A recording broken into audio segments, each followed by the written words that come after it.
There's so much wrong with me for making a video this long. I know it's crazy. Look at that runtime. Disastrous. But just hear me out. It's worth it. Big Brother 26 is about 2 weeks out from its conclusion, and I'm here to give my full-blown thoughts on everything that happened this season.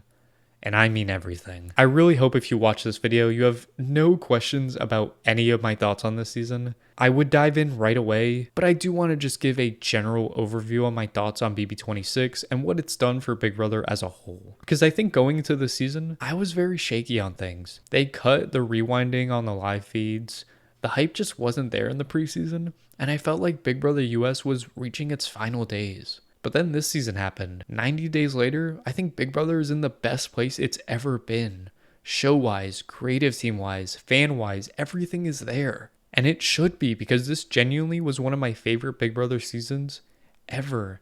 And I don't think that's recency bias. The house was extremely fluid and dynamic the entire time. The twists never got in the way of the show. The pacing was wonderful, and this is one of the most consistent seasons of the show ever. And even if I don't think the live feeds were that great, I think the episodes themselves were some of the best, and I might argue the best I've ever watched live. There was so much here that went right, and it's all paired up with a cast that I personally thought wasn't even that great.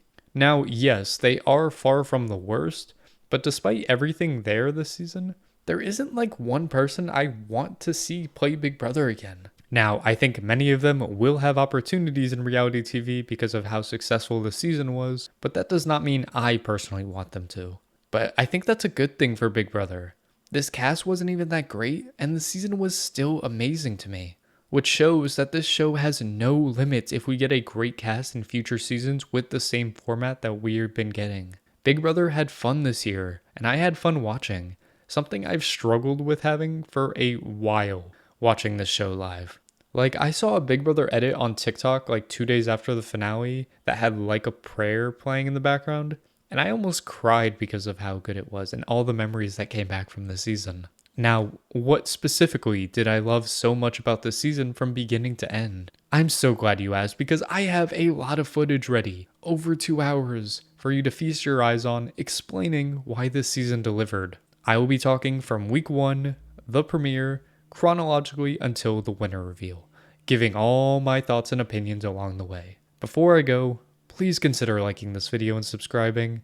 It means so much to me, and you'll be able to keep up with anything else I have going on. But without further ado, let's strap in and talk through all the wonders that was Big Brother 26.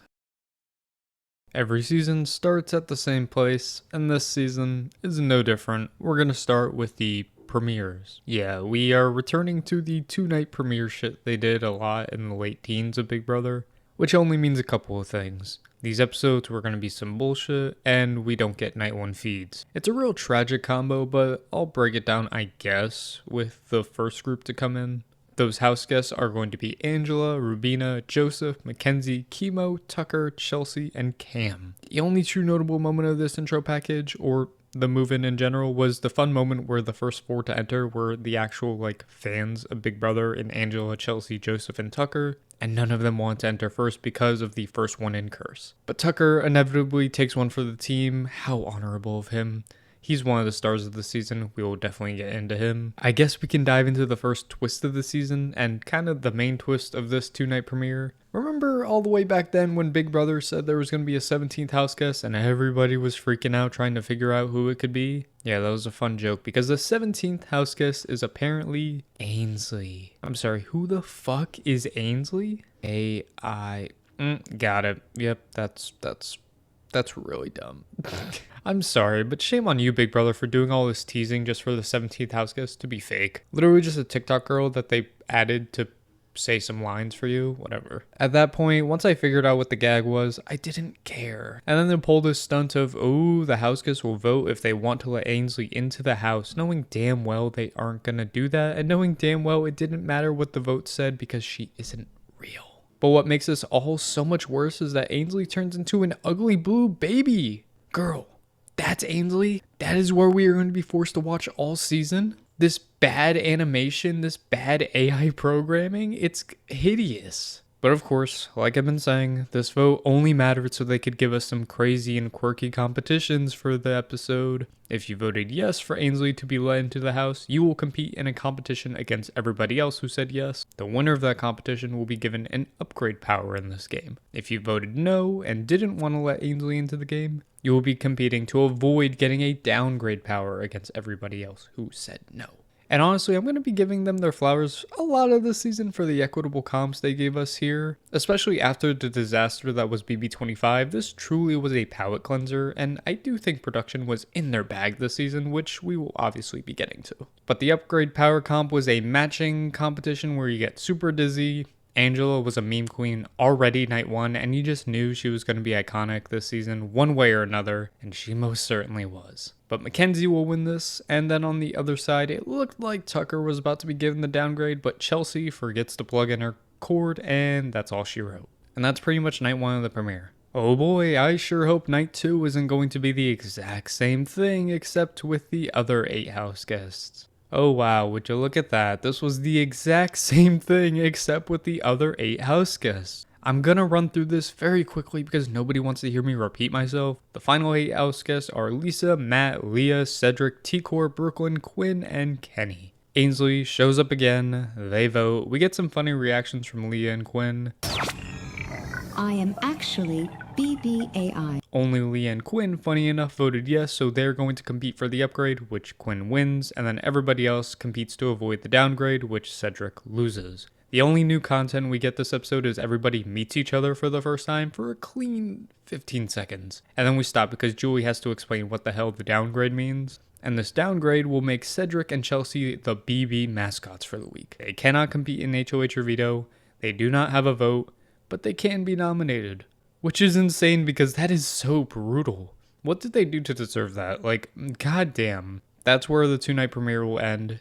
To be fair, since we've done live move-ins, these 2 episodes were better premiere episodes and better television products than those live move-ins, but this still isn't good by any means. So I think at this point, after seeing both in the modern day, I am very willing to sacrifice a shittier premiere if we get to watch the full season unfold from the live feeds. Although with this season, I don't think it mattered much because of how fluid this game was, so we can finally talk about the actual game. Yay, I can talk about actual Big Brother now. Too bad I gotta start by explaining these twists Big Brother are adding to the game. We'll start with the powers being handed out. First of all, how and why did they determine who got what power? I don't know, because one power was most certainly more advantageous than the other, but we're gonna ignore that for now. Mackenzie's power is America's veto. She's able to take anybody off the block with a secret veto throughout the first 4 weeks. But instead of the head of household choosing the replacement, or even Mackenzie herself choosing the replacement, America will be voting on who the replacement nominee will be. This is pretty much one of the closest iterations we have to a hidden immunity idol, and I don't mind it. It can keep you safe without turning the tables completely on those in power. It kind of spices it up with a bit of randomness here, and I'm kind of here for it. It's nothing amazing, but I think compared to its other upgrade counterpart, I'm very content with this. Quinn's upgrade. Now this is some bullshit. He gets the deep fake HOH. His power says fuck America and fuck playing fair because he's allowed to completely overthrow the HOH by controlling everything. Not just the nomination ceremony and not just at the veto meeting. He gets both. All this while hiding under the guise with a deepfake replica of the actual HOH. What a shame with how overpowered this is. That completely fucks over whoever wins the HOH for the week, and 9 times out of 10, this would make for a terrible week of Big Brother where we're just complaining about somebody on the outs, more than likely getting screwed over by the deepfake HOH. Luckily for this season, the person with the power kinda sucked at Big Brother, but we will be crossing that bridge when we get there. But I'm still not gonna ignore how bullshit this power is. Big Brother, for once, just try to be fair and not break the game. Nope, I'm still not done talking twists, because the format for the foreseeable future is about to change. Every week, the HOH will be nominating not 2 people, but 3 people to be vulnerable for eviction. The week will go the same, and the night of the eviction, we're going to have 3 nominees still. The big difference is the introduction to the AI arena. If you watch any of this season, you know what the AI arena is.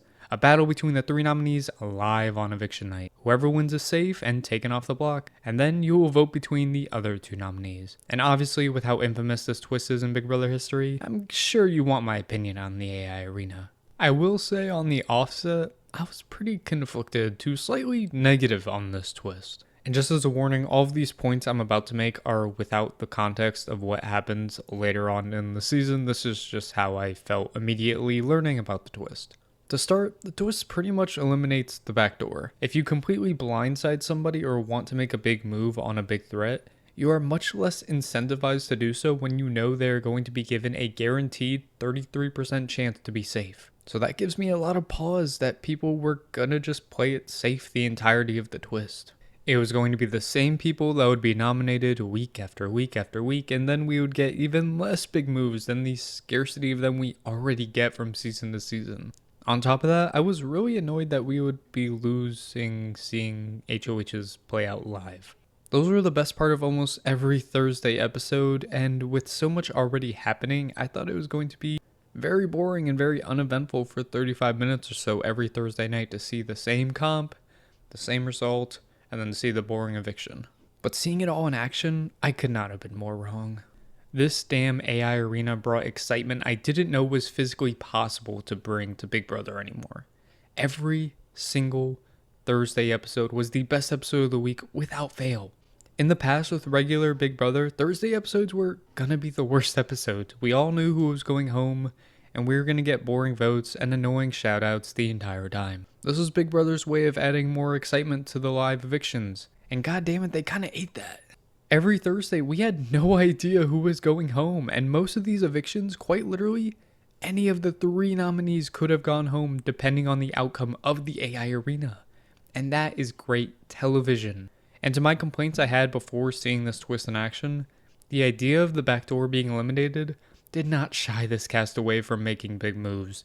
They were on one this season, and I think that spoke to this twist just working extremely well for this cast in particular. And yeah, I am still bummed we really didn't get live HOHs at all, but if that means we don't have to get a stupid comp every Sunday, and we get the best Thursday night episodes we've had since Big Brother was created, that's a great trade-off to me. Genuinely, I have no complaints, no notes, 5 stars across the board. And obviously, I'm gonna get into the specifics of each AI arena and its impact as I go through this review. Speaking of which, I need to get a move on because I barely scratched the surface of this season, which really scares me for how long this is about to be. First HOH of the season is here, and I really fucking love this comp, honestly. Aesthetically pleasing, really fun, and entirely equitable. Every single phase of this game was great, and it was a big-ass game of shuffleboard that you played in teams, and then against your team, and then against other players from the other teams. Which is what we deserve, because we get somebody like Angelo winning the first HOH of the season. Mother has begun to mother. Spoiler alert, I am very, very, very pro Angela for television's sake. I will be criticizing Angela for a lot of game-related things, because, obviously, but as a TV character, she's a star. So I'm warning you now before some of you sound off in the comments saying how much you hate Angela. I don't care. We'll get this HOH reign started with Quinn, actually. He's a super fan, so what he wants to do is get as close as possible with the first HOH, because more than likely, they're going to hold a lot of power and sway in this game moving forward. And if he can be their right-hand man, he can reap all the rewards from that. So he makes a final 2 with Angela, and then also tells her about his power. Wow, Quinn! A bold move. I sure hope Angela doesn't become the most unstable person in the house and completely tank your game in the future. See, that right there was foreshadowing if you couldn't tell. Anyways, that was more for future weeks. Let's dive into our main storyline for this week. Angela versus Matt. It started very early on when Matt would have these chats in the storage room acting like he was the HOH, talking shit on Angela and quite frankly just being really stupid. And it doesn't help that throughout the early days there were a couple of misunderstandings, and if I'm being real, they probably just didn't like each other from the start. And if those two things were already going to put them on the wrong foot, then it's definitely not going well when Matt tells a big group of people that he gets bad vibes from Angela and he's probably going on the block before even talking with Angela. Like, I don't think Matt is stupid, but I do think he's extremely aloof, and that's a shame. With all this tension going on, the only logical thing they could do is, I don't know, maybe talk it out together. Wow, how inspiring from these two. And of course, it goes about as well as you think it'd go. Well, I guess for Matt, he thought it went great. I would love to live in the world that Matt thinks he's living in because that sounds really nice to not have to worry about a damn thing and just assume everybody loves you. But unfortunately, Matt's world is not reality because Angela feels like Matt threatened her. Which, like, is definitely a stretch. Now, Matt obviously didn't mean anything bad by what he was saying and was not actively trying to threaten Angela. But Matt is not a wordsmith, and the way he talked to Angela was as if he was talking down to Angela, in her mind at least. When in reality, I just think he's a little stupid. Now, we don't get to see the full combo on feed, so we actually don't know the extent of everything that was said, and in reality, I feel like the answer falls somewhere in the middle. I think Angela over-exaggerated what Matt specifically said, and his intent was not to threaten her at all. But at the same time, I think that just may be the way he speaks to people in general, and he comes across the wrong way, and threatening, at least in Angela's mind. And that's my thoughts on it all. It doesn't really matter though, because Angela doesn't even nominate Matt anyway, to make sure he doesn't have too many chances to save himself. So we get Kenny, Chemo, and Lisa as the nominees. Three of the most out-of-the-loop players at this point, so they're pretty easy noms. Lisa is the initial target because a lot of people don't like her, but watch out for Matt as a backdoor as we move throughout the week. It will not be stopping between these two because now Angela is pissed at Matt again because he didn't hug her after the nomination ceremony. How could you, Matt? I'm just kidding. Angela, you're kind of losing me here because I feel like at this point, any little thing that Matt did, she was going to be annoyed at because she just doesn't like Matt. But I do think Angela is completely serious about all this. Don't get me wrong. I think in her head, all of this is making sense and these are her justifications. But in reality, the place we live in, I do think she just didn't like Matt and was going to be mad no matter what he did. And we will be starting the Crazy Eyes plotline, which will only get more iconic as we go through. I guess I gotta talk about Matt, Mackenzie, and Leah forming an alliance. I don't really care about this alliance. It truly doesn't matter right now, but I only say this because MJ told Matt and Leah about her power. Something I would normally be super against, but this kind of becomes a pattern for Mackenzie to slowly tell everybody in the house about her power. And it kind of works to her advantage, so I don't have any notes. Do your thing, girl. But now we can finally jump into my favorite part of the week, and still one of my favorite parts of this entire season. A season, mind you, that has a lot of great moments. This one is always going to hit for me. But I gotta fill in the backstory on the situation before we feast. Every season has to have that moment in week 1 where a massive majority alliance is formed, and this season was no different as a big old alliance with half the house will form called the Collective. Who is in this alliance? It doesn't fucking matter. What does matter is that Angela is supposed to be one of those members in this alliance. So she gets the lowdown of this alliance, who's in it, the whole shebang, and it's wonderful. We have a power structure for this season, for about 12 hours until Angela decides to unravel it. Now, a common theme for Angela in this week was her cam watches. When you're the HOH, you get a screen and a remote and are able to have footage to watch some of the house guests around the house. This did nothing except have Angela overthink every little thing. She would see two people walk to the same side of the house and be convinced they just had a final two, or be convinced they were talking bad on her name. Her spiraling went way too far to the point that the same night she was told about the Collective, she was convinced Matt was the one that got in all of their heads and told them to feed her this bullshit alliance. And that was her last straw. How dare Matt go and try to tell the entire house to turn on her with his stupid, crazy eyes? But she's no sucker. She's gonna call him out for trying to drag her name through the mud. The only issue, Matt didn't do any of this. The Collective is very real and Angela is about to blow up her own game because she's paranoid. But who am I to deny a performance that will be deserving of an Emmy? Everybody gathered in the kitchen. Angela walks down with the slow claps. You know how it goes. Matt. You must be so proud of yourself. Opening sequence, brilliant, Angela. Keep her coming. Until everything falls off the rails, and it's so much better because of it. I just need to let you listen to this from the woman of the hour. Crazy eyes. You have freaking crazy eyes. For the visitors that came to visit me last night, your performance was great for a low-budget movie. I really just want to have fun with you guys. Except for you, don't talk to me. I think MJ could do better. With that being, look at your freaking eyes, Matt. They're like, oh. You're calling. You know what? You can't be pretty on the outside when you're ugly on the in. Her son is a straight-up disrespectful brat. Are you fucking kidding me? I have been scratching and fiending for an iconic Big Brother fight for years, literally since day 44 in BB21. And this was in the first fucking week. And it's all thanks to Angela. It's so perfectly rehearsed. Every line feels scripted, but in the best possible way.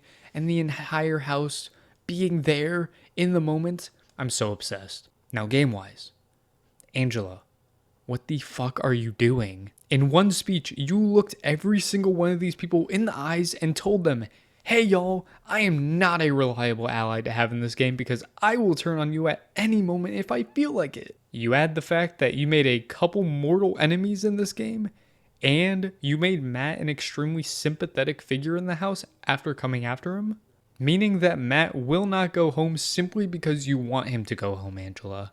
Matt will go home if the rest of the house decides Matt will go home. They are not going to factor your opinion into any decision making moving forward unless you are needed as a number. That's not good, especially as the HOH, especially as the first HOH. But it's amazing TV. I'm not about to fault Angela for giving us a super iconic Big Brother moment in week 1. Alright, regularly scheduled Big Brother again. Lisa, of all people, will win the spelling comp veto, which is a really cool outcome because, for starters, only one woman won a veto last season, and that was literally a second veto. That was a 1 question long veto comp, so congrats to BB26 for already showing BB25 how comps work. And second of all, Lisa was the target to go home this week, so her winning actually saved her from going. So that's 2 really good things to happen thanks to this veto outcome. And so with this, you would think that means Matt is the easy person to put up this week. And in the show, yeah, they portray it that way, but on feeds, it was a bit more complicated than that. Matt wasn't originally going to go up. Angel and Matt had another conversation that was mostly fake for both of them, but moral of the story, they agreed that Matt wouldn't be going on the block if he got somebody else to volunteer to go on the block. Pretty simple. Angela knows nobody is going to volunteer for the block, so she can save face with Matt, but can still put him up at the end of the week when nobody volunteers. Until she sees Matt and Cam bringing T-Core into her room. Some talking goes down that she sees on the cams, and Angela is devastated. Absolutely crushed because she knows Matt and Cam just manipulated T-Core into volunteering to go on the block. Now she has no choice but to nominate T-Core. Matt, this dirty rat Matt, gets his way once again, and it's only inevitable until T-Core calls Angela for a chat to break down how she wants to go on the block and her entire plan and week is ruined. The biggest issue with this plan and this scenario is that T-Core has no knowledge of any of this happening because it didn't happen. She didn't volunteer to go on the block. Angela just made this up in her head because that's what Angela loves to do. So all of that falls through. Matt's gonna get backdoored as you expect, but that is another really funny Angela moment. I'm kind of sad it didn't get put on the main show, but it still adds to how incredible this week was. We're almost done talking about week 1. I know, this is a long one, but when the season is this good and this juicy, I simply have to talk about it all. The rest of the week is pretty standard stuff you'd expect from our relevant cast of characters. Matt is somehow confused that he got nominated after everything that happened, and it's the least surprising thing ever. And in the show, it showed that Matt campaigned pretty much consistently throughout the week, but in reality, this man did not campaign for days after he was nominated because he was convinced he was staying. Aloof on levels I can't even comprehend. How are you that confident in something when nobody except the girl you have a crush on is telling you that you're safe? So whatever, part of his last minute campaign was creating the Barbershop Alliance, or the BS Alliance, which is an ironic name because yeah, it's some bullshit. Nobody actually thinks this is real except for Matt and Mackenzie, the people who made this alliance. Maybe these two are made for each other. Okay, no, never mind. I would not wish that fate on Mackenzie. So that's the Matt of it all. Now I can get into the Angela of it all, because of course Angela is still in some drama. This one actually isn't Angela's fault though, and I will be defending her on this. Angela wants to pump up Kenny and make sure he beats Matt in the AI arena so Matt can get voted out. But I forgot, Kenny is a gigantic loser and doesn't want to fight against Matt. He likes Matt too much because Matt's dad is a cop. Which, I'll have you know, doesn't mean shit because you haven't told anybody you are a cop yourself. So wow, Matt doesn't have that same connection to you because he has no fucking idea. And also, he's known him for a week. A week! Right, that's what I'm saying. Kenny, this is so embarrassing. This is not the last I will be bashing on Kenny for being one of the single worst casting choices in the history of Big Brother, and I'm so serious. But I've talked about this week way too much already, so we can finally end it with the AI arena and the vote. Chemo will be winning the AI arena, good for him. It was a cute moment. Matt and Kenny stay on the block. They both seem to not really give a fuck. We get some fun voting confessionals. Beat you too, Zach. We're not gonna let this be like every other Big Brother season. I vote to evict Matt. Oh, you have no idea how right you are, Joseph. First shouting out to my dogs at the crib. Shout out all my dogs at the crib. And in I guess what was a blindside, Matt is evicted in an 8-3 vote. Mackenzie, Leah, and Lisa were blindsided, which is pretty embarrassing, especially for Lisa, who was literally told Matt was going home. But she's in Lisa land, which we will get to next week. And that's week 1. Matt is our first boo, and I'm kind of pumped. Matt was Matt. I personally find him to be extremely entitled. Anybody who calls himself a nice guy is most definitely not a nice guy. And I'm very happy that he went home first so I didn't have to deal with that anymore. But also, he's not harming anybody. He seems fine enough as a person, didn't do or say anything controversial. And I just think he's very aloof and lives his life inside of his bubble he's been fortunate enough to deal with because of his looks and whatnot. In my opinion, this was the best possible first boot for a week as crazy as this one was. We needed that blood to be spilled, and I feel like his story was written right then and there, and we were not about to get any more entertainment from Matt of all people. And I do think the way the rest of the season plays out kind of proves me to be right. But it's a fantastic first week, and I cannot wait to see how much more fun we can have with this season. Week 2 is definitely a down week when it comes to gameplay. Everything is pretty standard and not that interesting. Possibly the least interesting week of the entire season, which is kind of crazy to say. However, the character moments this cast brings truly makes this week memorable regardless, and I love them for it. So I'll spend most of my time focusing on those moments instead of the actual gameplay. But we gotta start right with the post-Matt eviction, with all the highs and lows of those reactions to Matt going home. Mackenzie and Lisa are sad, Angela is thrilled, it's all great. But one question still looms. Who the hell was the third vote for Matt to stay? Everyone knows Leah and Mackenzie voted for him to stay, but there was a third vote. I mean, it's so obviously Lisa. Most of the house does know it was Lisa, but let's act like we don't know that it's Lisa, so we can let the show have some drama. But we'll store that for later. The HOH comp was kind of whatever, and Chelsea ends up pulling it out. One of, if not the best positioned person in the game up to this point, so either this week is going to be pretty standard and boring, or this week can turn the entire game on its head. And it most definitely does not do the latter, I promise you. At least not this week. Because, to keep it simple, Kenny, Lisa, Angela are all nominated. It's the 3 people on the outs of the game. That's the gist of it. What is important to break down, though, is the structure of the house, at least up to this point in week 2. Chelsea, Cedric, and Cam are kind of in the middle of everything, involved with the most people, and all kind of gravitated towards each other to form a tight 3. And they decide they're going to bring in the 2 other players who are the most well integrated into the game in Brooklyn and Quinn, to form the Pentagon, a major alliance for the first half of this game, for better and for worse. Quinn also has his fair share of alliances pretty much everywhere. Not including the Pentagon, he's also very tight with Chemo and T-Core, and they call themselves the Visionaries. An alliance Quinn is actually the closest with. I'm sure that's not going to cause problems down the road. These alliances feel pretty standard, all things considered. It's nice to not have a solid majority alliance anywhere in sight, which can hopefully lead to a more fluid house that has a lot more room to change. But at least where we sit now, these are the important connections I need to include.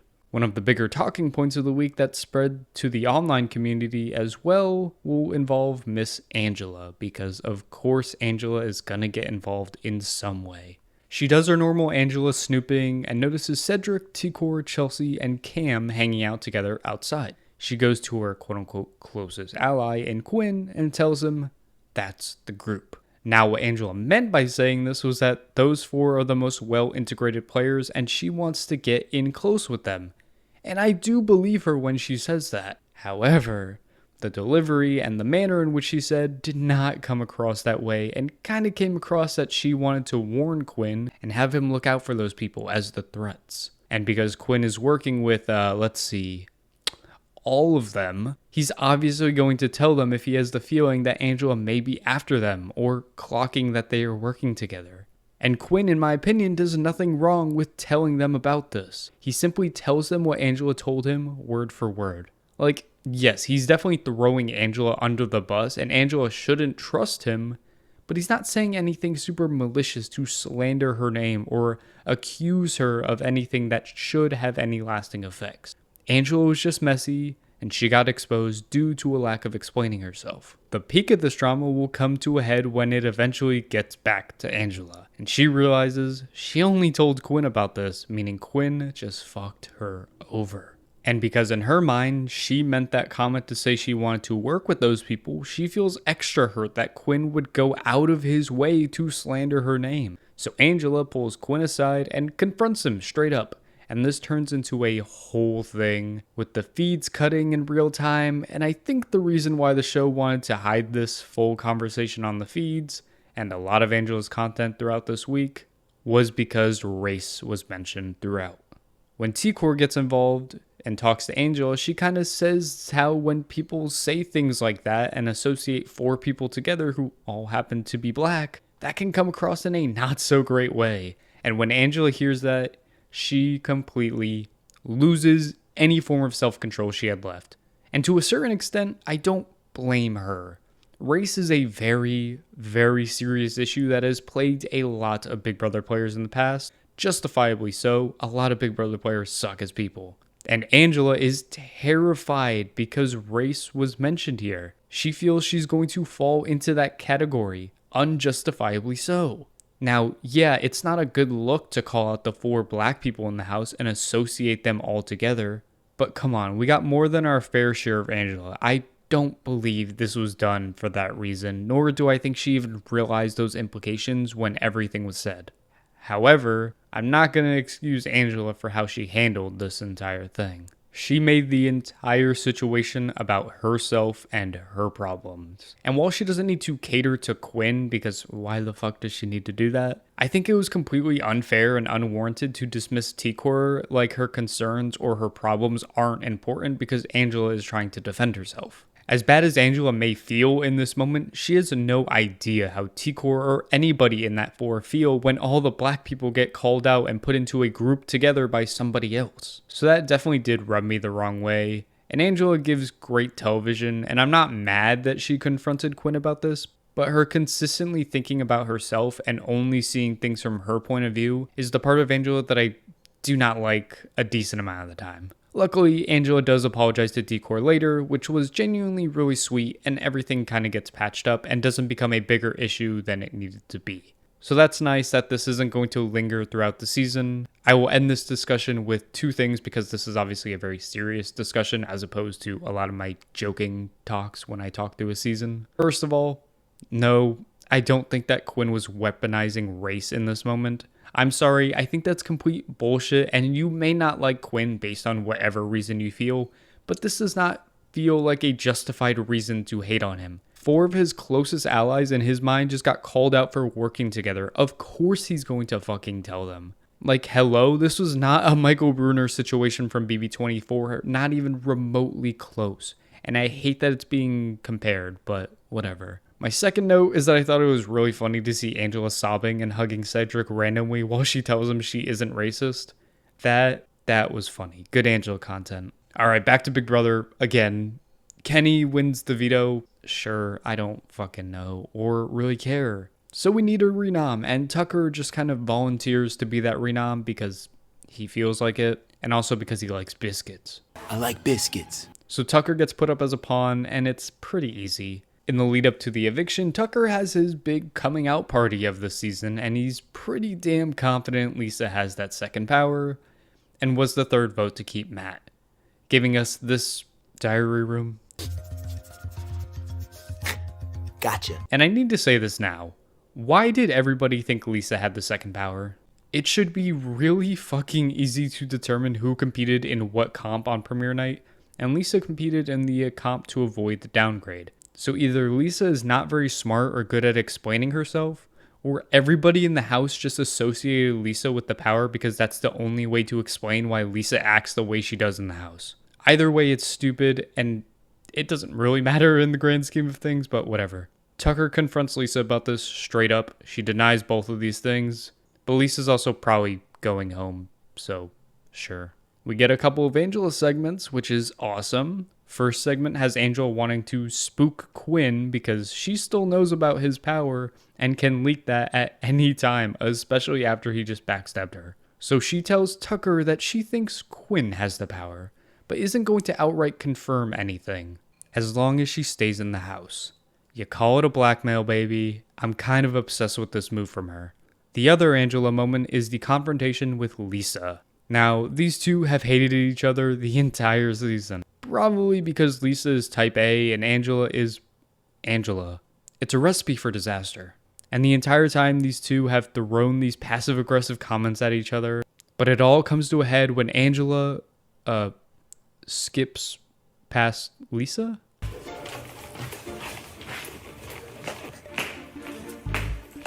Oh yeah, she also called Lisa a twit. I'm sure you do, you little twit. Excuse me? Excuse me? I mean, I didn't know what a twit was before this moment, but I thought it was really funny. Lisa did not, however, and goes crazy in the most Lisa way possible, crying in the corner, saying Angela is bullying her, and then calling herself magical and a goddess. Girl, I'm sorry, but edible glitter is not magical. That's not how it works.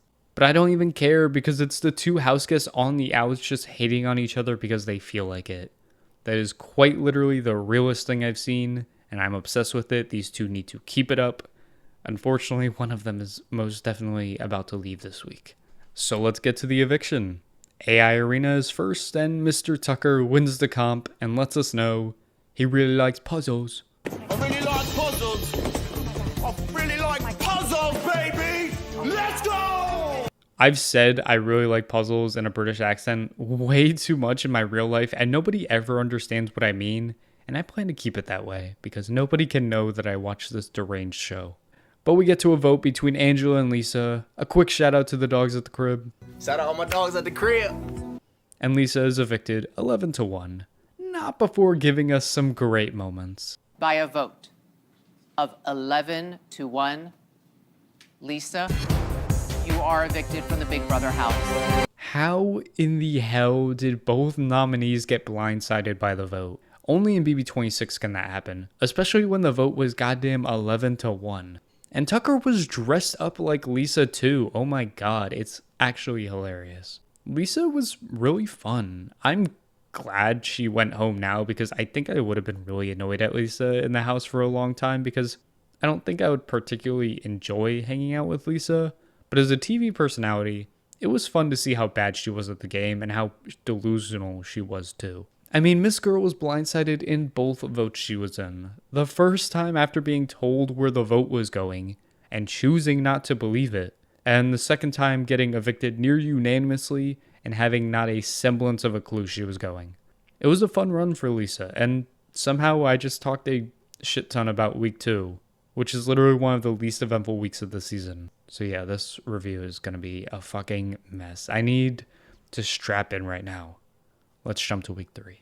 Oh baby, this week is quite the doozy. Now, to be very fair, almost every week has some insane shit going down, but this week infamously is what started the hype train of BB26. This kicked this season into a new gear and had moments that will become instant classics in the history of this show. And the week is going to start right where we left off. Angela, still in shock about not going home, and gives this big speech thanking everybody for saving her. Girl, I don't want to ruin your moment, but you staying is not due to anything you did. If anything, you've been trying really hard to get sent home. Luckily, people just really hated Lisa. Anyways, HOH balancing comp had some fun moments, but a bit too repetitive for me. But what do I care? I could not give less of a fuck about competitions as long as they're equitable, and Cedric ends up winning this HOH. Something at first I was pretty bummed at when I saw this. Cedric was a part of the majority, and of those people in the majority, he might have been the most passive player there. So once again, I was kind of expecting a pretty boring week without much shakeup at all. Oh, how wrong I was. But of course, I'm gonna get to that when I get there. We get a lot of nomination discussion. 2 of the noms are pretty easy for Cedric. Angela is just an easy house target, so throw her up there. And then Kenny's a loser ass who wants to go home, so he volunteers to go on the block. God, this guy fucking sucks. So 2 nominations are done, but with AI Arena, Cedric needs a 3rd. And that last one is not gonna be very easy. Nobody wants to be a pawn, and no glaring target is revealing itself quite yet. So it's trial and error this entire time. Quick showman scene, which I thought was actually pretty funny. Tucker is in love with, I don't know, the fish. And then finally, Mr. Tucker says fuck it and volunteers himself to be the pawn. Again. So problem is solved. Angela, Kenny, Tucker nominated for eviction. Things are going pretty smoothly. Until Tucker starts developing some main character energy. But in a good way. He's finally putting the pieces together that Angela randomly saying Quinn may have the second power wasn't an Angela being crazy moment. This had some validity to it. And all that gets confirmed when Chemo tells Tucker that it's true. Because apparently Quinn told Chemo too? What the fuck is the point of having a power that can keep you anonymous if you're just gonna spill that shit everywhere? What are you doing, Quinn? And the fact that Chemo told Tucker about this because he's attracted to Tucker is just the cherry on top of this mess. But I'm not gonna tolerate Chemo slander. At least for now, it's gonna happen. Because tell me with a straight face, you wouldn't fold for somebody because they're hot. Exactly. Leave Chemo alone. We've all had our weak moments. Tucker then takes this information and slowly but surely starts spreading the Quinn power fiasco, which does its job pretty damn well as Quinn is starting to lose this stranglehold he's had on this house through the first 2 weeks. Now, Quinn is still in a very good position at this moment, but his grip on the house has loosened a bit, and there is potential for that to unravel completely if he doesn't maneuver well enough. Veto comp happens, equitable comp, and I appreciate that. And Tucker wins it, so nice. It'll basically be between Angela and Kenny on who goes home. Until Tucker decides he's way too bored and wants to get this game rocking. Okay, Daddy. Tucker, I'm seated. His master plan is to stay on the block. He's going to use this veto on Angela, take her off the block, and have Cedric put up Quinn. This way, Tucker can go into AI Arena, win it himself to ensure Quinn stays on the block, and get Quinn out to flush the power. That's a crazy fucking idea. So many layers to it, with so many opportunities for this to go tragically wrong at every single possible angle. And of course, when Tucker goes to Cedric about this plan, Cedric is very hesitant, because that's a crazy ass plan, and also Quinn is in the Pentagon with Cedric. But there is no stopping a scorned straight man, unfortunately, and we're headed to the veto meeting. And this was so goddamn iconic. I'ma just roll the tape. Let's take a trip to watch history. It's Big Brother, expect the unexpected. Here you go, Angela.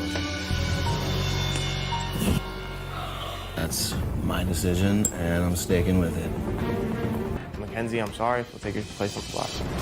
All good, baby. I'll remember, bro. Hope you're up here next time battling me in the AI arena. We got to play. Yeah, we do. It's not a smart move. That was not the plan. Sorry, you were not supposed to be up here. Actually, it's not.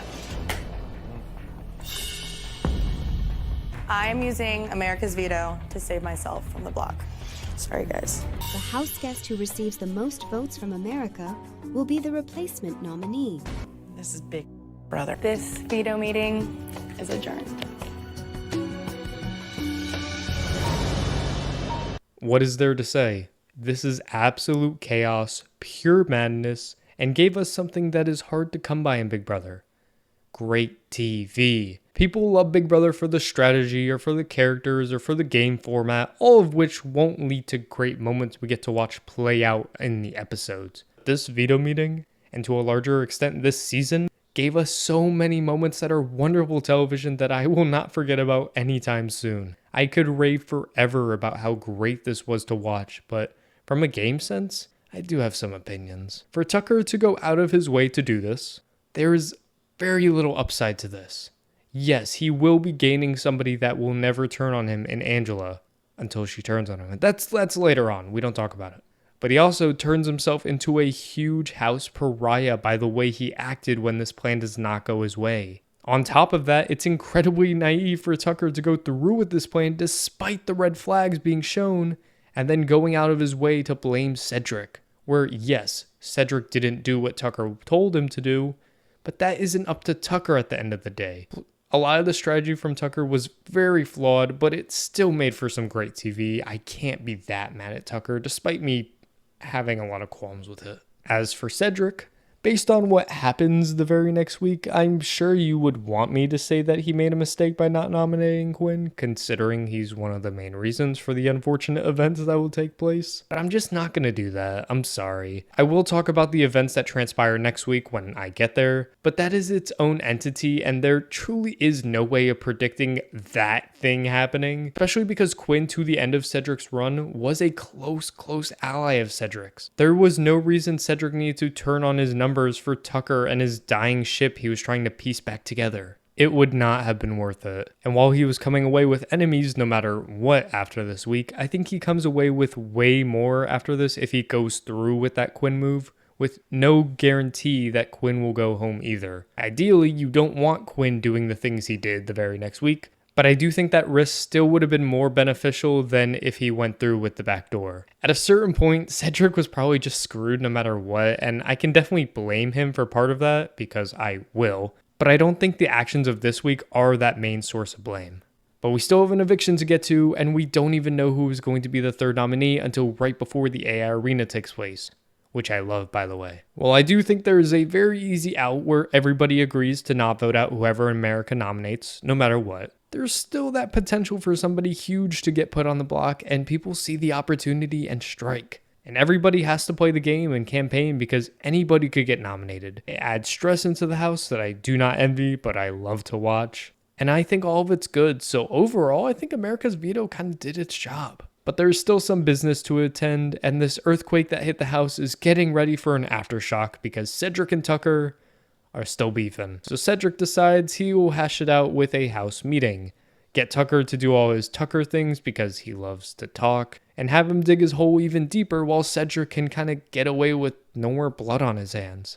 The house meeting was fine. Quinn got fucked as Tucker exposed to the entire house Quinn has the second power and forces his hand to finally come clean about it, which he does, and spits out the story that he never planned on using the power and blah blah blah. Quinn, just stop it, dude. Angela calls him out on this, as she should, because what the fuck do you mean you weren't going to use one of the most broken powers in Big Brother history? That's the bulk of this house meeting, but it does lead to a little fighty fight between Tucker and Cedric. Tucker calls him out for fucking him over in the game and how Tucker is about to win this AI arena himself, while Cedric just kind of agrees to disagree about fucking over Tucker. It's a fine fight, nothing special, but I still do think both sides are in the wrong at the end of the day. Tucker is just straight up wrong about Cedric never giving him a heads up because Cedric most definitely did. He told him that he doesn't think the votes are there and that he should use the veto on himself. And also, Tucker should not be publicly declaring his target for the future when he's on the block, and will be going home if he does not win this AI arena. So that's not great, Tucker. But Cedric isn't clear of things either because he never told Tucker he was backing out of the plan either. He tried warning him, but still didn't put up Quinn at the end of the day, which is still a blindside, and Tucker to some extent can still be upset at you because of it. But it's still some fun drama for the future of this game. At least I can hope so, as long as Tucker saves himself and doesn't get evicted. Because if Tucker gets evicted this week, I'm sorry, that's a bum ending. We get the reveal on who America nominated, and it's Quinn, which is so fucking funny and pure cinema, but also not surprising by any means.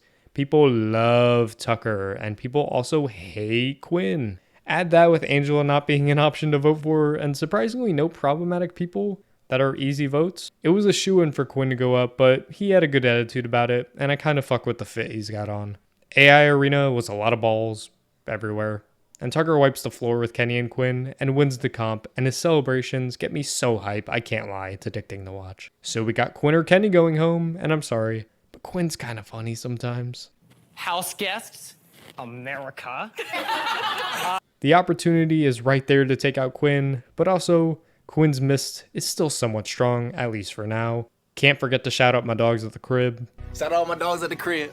And Kenny gets evicted 10-1. Which is quite literally the best possible ending for this week. People might have been bummed that after an entire week of chaos with people all over the place, Kenny is sent out instead of having a really fun blindside of Quinn or even Tucker. But come on, it's fucking Kenny, dude. Kenny sucks. I've actually never felt so much hatred for a Big Brother house guest that wasn't super problematic, ever. He just never wanted to be there and was legit waste of a casting spot. He whined and bitched when he didn't get his way, and those are my least favorite kinds of people on these shows, aside from the racists and the homophobes and all that. So what the fuck are we complaining for? We get an amazing fucking week of Big Brother, and then we end with all the big players still in the house who are all gunning for each other? And then the biggest nobody on this cast goes home and stops wasting our space? I'm personally thrilled at this outcome, and it caps off a great week of Big Brother. But the best part about this season is that every week feels like a great week, which gets me more and more excited to keep going through this review. It's a rare feeling when talking about modern Big Brother. I haven't done many of these Big Brother reviews, but this one is really fun.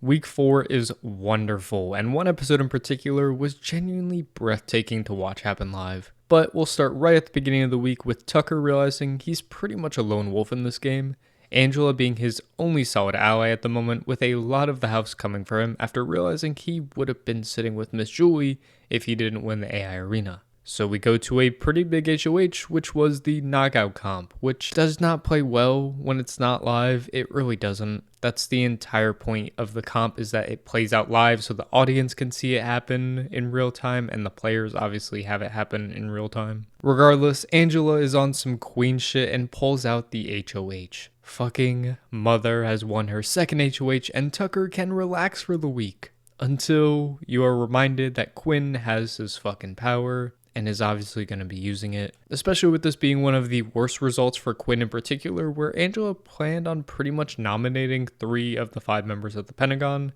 including himself. So Quinn turns this into it being all about him putting on a fucking suit to have HOH meetings, quote unquote, and I can't lie, I'm kind of rolling my eyes at this. See, some of these staged bits or whatever that he does, I just don't really care for, and they don't play out for good TV to me. But pretty much the plan Quinn has is to nominate Tucker, Rubina, and Mackenzie. Tucker as his main target, Mackenzie as someone who could potentially beat Tucker in these comps, but is also a good backup target, and Rubina, who has become very close with Tucker as of recently. And the goal is obviously anybody but Tucker to win the veto or AI Arena. So he's going to run this by his Pentagon members during the meetings, and everything is fine until Cedric volunteers to be a pawn. Now this is done because Cedric would be another good competitor to go against Tucker. Quinn would not get as much blood on his hands, and Cedric is really well integrated and would be safe regardless.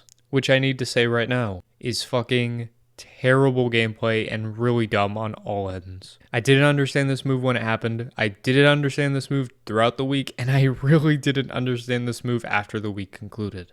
There is no upside to offering yourself up on the block, especially when the quote-unquote group that is solidifying you only includes 4 other people, one of them not being able to vote. That isn't control of this house, it's being naive. Quinn, you have made it very public you're going after Tucker. Keeping Rubina off the block from initial nominations isn't going to change a fucking thing. You're getting way too cute with it. One of my biggest pet peeves in Big Brother is people in power nominating people they don't want to go home. What the fuck are you talking about? You are putting Cedric in danger with no guarantee that he stays safe simply because Cedric wants to settle a score. Who the hell cares? Putting up an ally does nothing but increase the chances of your HOH turning into a disaster, and this should not have happened. But I can't stop Quinn from driving the train off the tracks by using his deepfake HOH to nominate Tucker, Mackenzie, and Cedric with this terrible AI thing. That show is embarrassing, and it's why I never tell anybody I watch Big Brother. unless they approach me first, because look at that. You're telling me I'm like with somebody, we're watching Big Brother, and then that shows up on screen? Oh, they're never going to talk to me again. It's awful. Before we get to this very important veto comp, we do have some more alliances and house dynamics to talk about. Maybe we're finally going to have a house structure. Spoiler alert, we're not, but bear with me. Regardless, the collective is trying to come back together again. But this time they're learning from their mistakes and replacing Angela with Brooklyn. Because the entire reason this alliance crumbled instantly is because of Angela. So that's a thing, and I guess the group running the game at this point. It's pretty much the Pentagon with Chemo, Tikor, and Joseph added to it. Speaking of Joseph, he's kind of double dipping a bit, as he has gone with Tucker and formed a final two, which Joseph is apparently completely loyal to.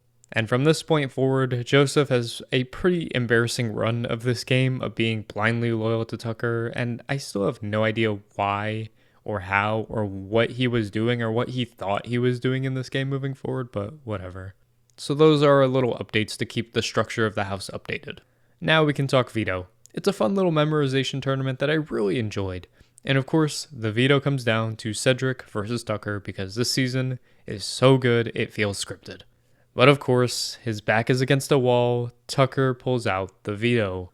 Honestly, you just have to respect it. It's incredible what he can do. And with all these comps being a variety of things, it's just him being an incredible competitor where he can win any comp you throw at him. This is not a Jag situation where you throw only physical comps up there. The veto meeting should not have been a surprise by any means, but leave it up to Tucker to cause some drama and intrigue by telling most of the house that he's thinking about not using the veto, so he can single-handedly ensure Cedric loses AI Arena. Which, obviously isn't the real plan. Tucker will explain and show us, because thank God, that would have been so stupid. At least last week there was some advantage to not using the veto on himself by gaining an ally for the rest of the game, but for this one there is no upside. If you lose AI Arena, you go home, and if you win AI Arena, Cedric wouldn't even go home in this situation over Mackenzie. Despite what transpires at the end of the week, none of that mattered because Mackenzie would have always gone home if she was sitting next to Cedric. So Tucker would have done all of that for no gain and only everything to lose. But he's not that dumb. He uses the veto on himself. Quinn puts up Rubina because she's close with Tucker.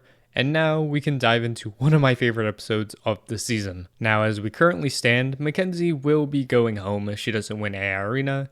And then Rubina will go home if Mackenzie wins AI Arena. Simple stuff, until Quinn opens his mouth. Now Quinn, despite all of his alliances, is still completely loyal to Tikor and Chemo and his Visionaries alliance. So as a person would do with their number one allies, he tells those two about the Pentagon, his other alliance, which yes, does make sense if you wanted to do something about it and prove that you are truly loyal to the people you are telling. But when Quinn wants to keep everybody in the Pentagon together for the foreseeable future, that doesn't make Tikor or Chemo feel good. I mean, shit, they're in an 8-person alliance and have just realized that 5 of them have a completely separate alliance together. Why would you move forward with that majority if you aren't in the core? So talks start about maybe, possibly, kinda, sorta, maybe taking out Cedric if he's up there against Rubina. So they slowly, and I mean slowly, start to plan this blindside. And oh my god, on feeds, this was kind of miserable because Tikor and Chemo are extremely passive players. So when the entire fate of the game is resting on their shoulders, you'd hope to finally see some agency, but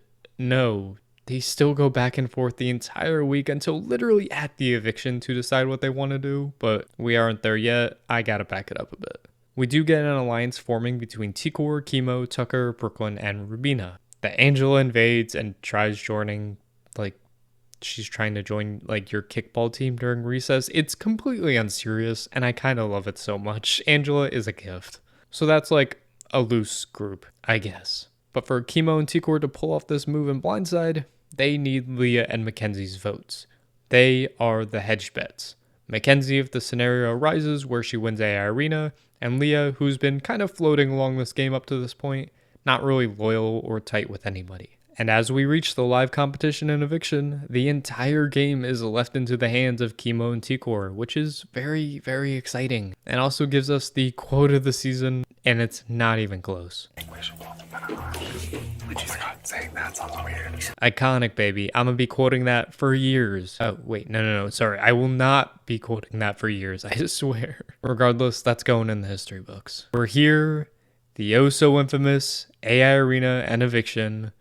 Let's do it. The AI comp has you rolling balls up on a perch and then knocking them all off once you have 5 balls on that perch. And a big reason I say this episode is one of the best is not just because of the build-up that was done really well, but the live aspect and the unpredictability that the AI Arena brought was magical because it comes down to literally less than a second. Mackenzie winning this tells you one thing. I think it's happening. The target wins her way off the block, and now T-Core and Chemo realize what they have to do. Of course, we have some scrambling to do with Cedric pleading for his life to everybody. We have Brooklyn literally telling Rubina to her face that she's going home. And at that point, I needed this blindside to go through so bad, more than I needed to breathe.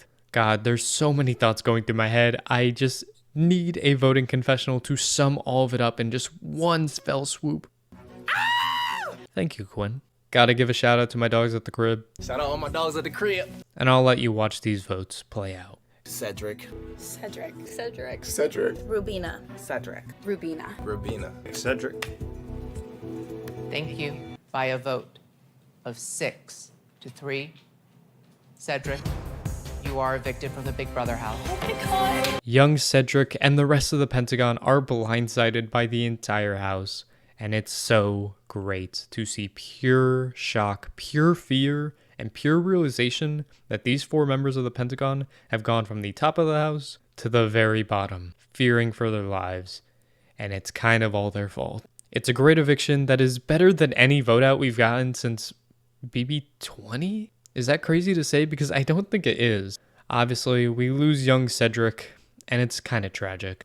Admittedly, I didn't really like Cedric at first, but as the season went along, he became more and more likable and was definitely my favorite member of the Pentagon. And it's really unfortunate to see him have to be the first casualty to start the domino effect, when there were some other members of the Pentagon I would have much rather seen be the sacrifice.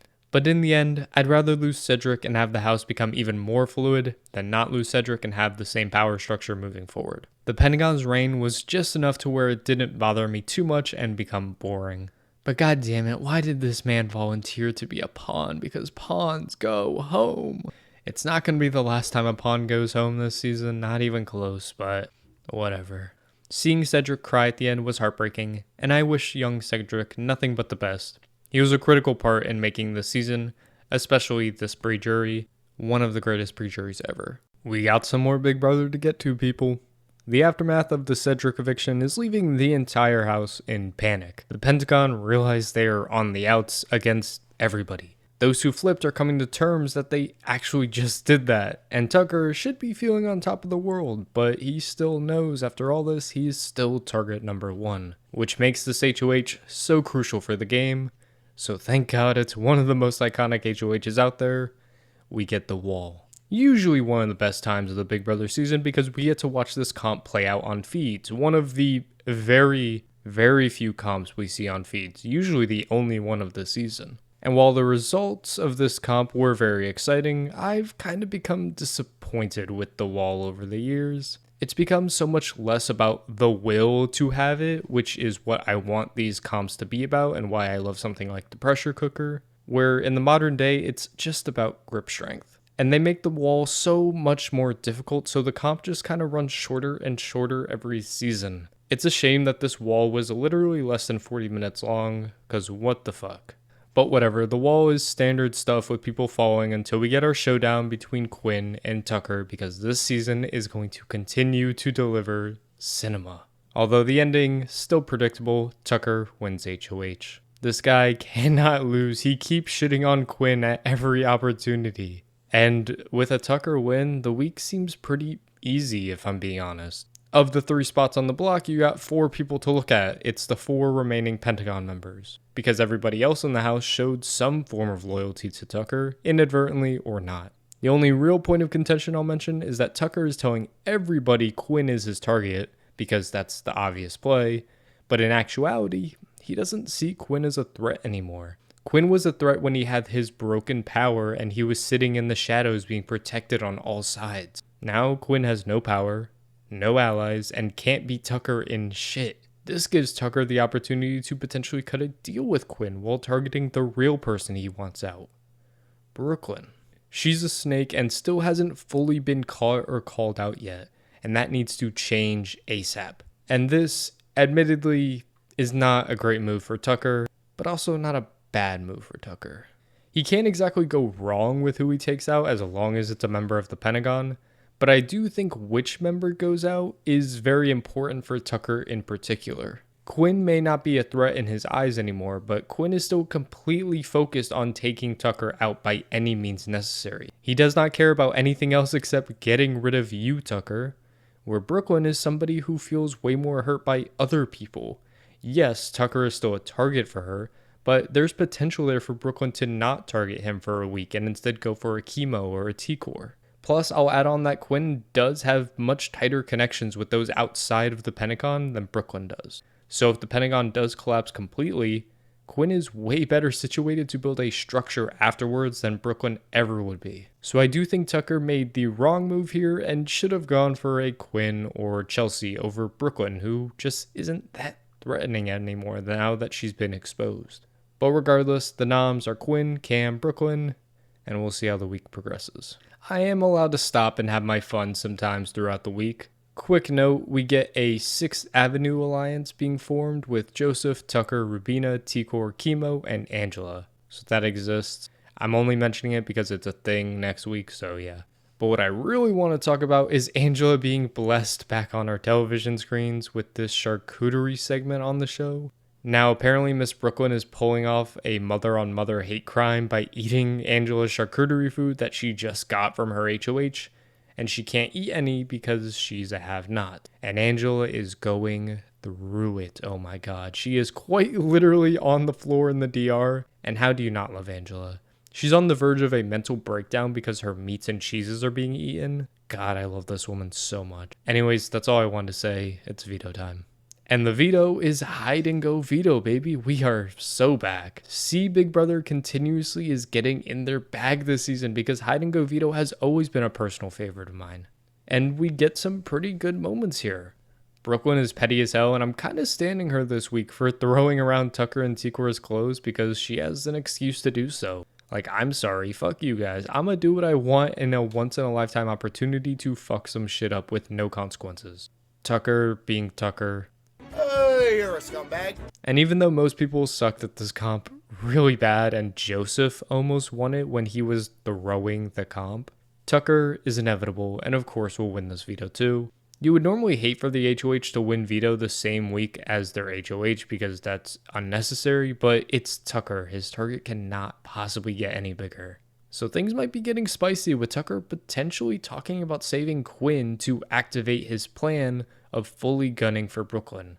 But this whole throwing clothes fiasco has pissed Tucker all the way off. And his only explanation is that Quinn must have been the one to do it. And if Quinn is going to do all that and be petty, why the fuck should Tucker go out of his way to save him? Like, yes, he wants Brooklyn out, but it's not a necessity. He could still send Quinn home. But obviously, Quinn didn't do this, and this will raise an issue I have with Tucker personally. Yes, I think he's fun and makes a ton of great television, and I will continue to praise him for that very thing soon in this video. But he's a dick. He's just a dick. He has a very strong tendency to talk down on anybody he thinks he's better than, which is everybody in his mind. So he's constantly belittling people, and he never thinks he's in the wrong. Ever. You're never going to hear Tucker admit that he was wrong one time this season, which adds another layer when people talk to him about how he's wrong. His ego just doesn't allow him to admit it. A lot of that stuff happens throughout Tucker's time in this game, and it really bugged me. It's not what defines Tucker in my head, but it's definitely a part of Tucker nonetheless, and doesn't get shown at all in the edit, so I kind of wanted to bring it to light now because it plays a massive role in how I see Tucker, especially in this situation with Quinn. It's unnecessary. Regardless, it doesn't matter too much. Tucker is a showman at the end of the day, and when we get to the veto meeting, he does put on a show. I hope everybody is comfortably seated because it's about to get really uncomfortable in here for a lot of people. He calls out Brooklyn and Chelsea as the masterminds behind the Pentagon and the collective, uses the veto on Quinn, and puts up Chelsea. Mwah. This was great television. It really was. It's very rare that many veto meetings in a season give us great television, but when the veto is used all 5 weeks so far, I think that's only inevitable, and I love it so much for that. And this is where I'll give Tucker his flowers because he's iconic. He simply is. I'm sorry. Game-wise, it would have been better to have the 3 members of the Pentagon on the block that you trust the least, but taking off your sworn enemy in the game is too good of an opportunity to pass up on, so I'll give him his 8 on this one. The setup for the eviction is pretty simple. Brooklyn is the main target no matter what, but if she happens to win AI Arena, Chelsea is right there to be taken out. However, a lot of people who are close with Tucker are realizing that move actually is only good for Tucker. Chelsea is somebody much more willing to work with the Rubinas and T-Cores of the world instead of Tucker, where Cam's just kind of there. He actually doesn't do anything, but would probably bro down with Tucker if things came to it. So those closest to Tucker start staging another blindside, where in the event Brooklyn is saved, they should snipe out Cam right from underneath Tucker. So that's really fun, and once again gives us another eviction where any of the 3 nominees could possibly go home, which is wonderful. But when we get to the live eviction, the AI arena itself was embarrassing. You had to decode some phrases and solve a puzzle, but goddamn, these 3 sucked so fucking bad. They literally had to spell out the answers on the board and the wall. And I'm allowed to laugh and make fun of them because, let it be known, I would suck just as bad at this. I'm so awful at unscrambling words. My brain simply has no idea what is being said. It makes no sense to me. But it still wasn't that fun to watch. Finally, after like 3 minutes or something, Chelsea finishes and wins the AI arena. So the idea of another blindside at the eviction is squandered, and Brooklyn is sent home in an 8-1 vote. And we didn't even get a shouting out to my dogs at the crib. What am I supposed to do? At least Joseph is here to make me laugh in these trying times. Hello, Joseph. Who is this? Joseph all season has truly been hilarious in the diary room, and I will not be silenced anymore. I enjoy him and all of his weird ways. Regardless, at this point, I should talk about Brooklyn, and oh boy, she was a surprise. Now, I'm still not a fan of who she's associated with. Cough, cough, you know, the racist one from season 15. And early on, quite literally every single one of her confessionals were about her being a mom. But as the season went on, and especially this final week from her, I grew to kind of really like her. She was fierce, she was determined, and I kind of would have loved her to stay in the house and win a comp and see what the fuck would have went down. Like, I needed Brooklyn's scorned revenge arc because I think it would have been fierce in all the best ways. But at the same time, it's not the biggest loss in my opinion. I don't think we are losing a gem with Brooklyn going home pre-jury. It's still a bummer though, and somebody I would have been rooting for moving forward, especially over fucking Chelsea or somebody, but I'm gonna get into Chelsea later because I definitely have thoughts. It's another great week of BB26. This season continues to deliver. It's week 6, and with no mention of jury in sight, that means we have back-to-back seasons with a 7-person jury. And at least for me personally, it was a fun idea to try and BB25, but it doesn't really do it for me, especially when the costs are much bigger and we go over half the season, and some of these people who lasted 50 to 60 days don't make jury. It's unnecessary to me, and something I hope they change next season and beyond, because I don't care. Anyways, HOH was boring. T-Core ends up winning, which is at least an interesting outcome because at this point in the game with Brooklyn gone, T-Core is the best positioned person in the house. So it's really entertaining to watch quite literally everybody in the house be super excited for T-Core winning, which should have tipped these people off on the power structure, but whatever. What wasn't fun was watching Chemo and Rubina sobbing together for T-Core's win. I'm sorry, that's not cute to me. I think it's really embarrassing. Like, stand up, y'all. Yes, you're safe. Congrats. You do not need to sob the entire night. And I mean the entire night. Maybe I'm just a bitch, but I don't care for it, especially when I see Chemo and Rubina's gameplay to pair with their actions for the rest of the season. Yeah, I have a right to complain about this. Before we get to noms, there are a couple of little moments I want to point out. The first one being the AI instigator. This is a twist, I guess, where America votes for somebody to become the instigator. And that person will then create rumors throughout the week that will be played anonymously through deep-faked recordings of each house guest. At the end of the week, America will vote between 0 and 20K on how much money they felt the instigator deserved for how they did during the week. It's pretty stupid and a meaningless twist, but it does start off a bit spicy when we find out Tucker is the one voted as the instigator because, duh, this dude's beloved by the fans. Regardless, hopefully this will be fun. Tucker's start goes a little awkwardly when he uses a deepfake Quinn to expose that him and Rubina are a showmance and name drops the Pentagon, which is whatever. Tucker did this to put suspicion off of him and he has an excuse now to do PDA with Rubina. But Rubina did not like this at all and started sobbing, and Tucker of all people is the one consoling her one-on-one after he's the reason that she's sobbing. I'm lost. I actively don't get what Rubina is upset about because it's not like they were very good at being secretive. And it's not like it's a lie either. Like, holy shit. I don't know. Maybe I just don't really like Rubina very much at all because most of the things she does bothers me. I'm not going to go in depth, but it was annoying to watch her be upset about all of this when it just doesn't matter or change anything for anybody. It was kind of funny that all this backfired on Tucker though, but I don't know. It's just stupid. I'll speak more of my thoughts about the instigator later on in the week, but not a great start. The other great moment, of course, is Angela. It's a small moment, but after she was no longer a have-not, she devours a BLT, and the slow motion and the music is everything. I'm sorry, Angela has like 4 moments every single week. I'm obsessed with her.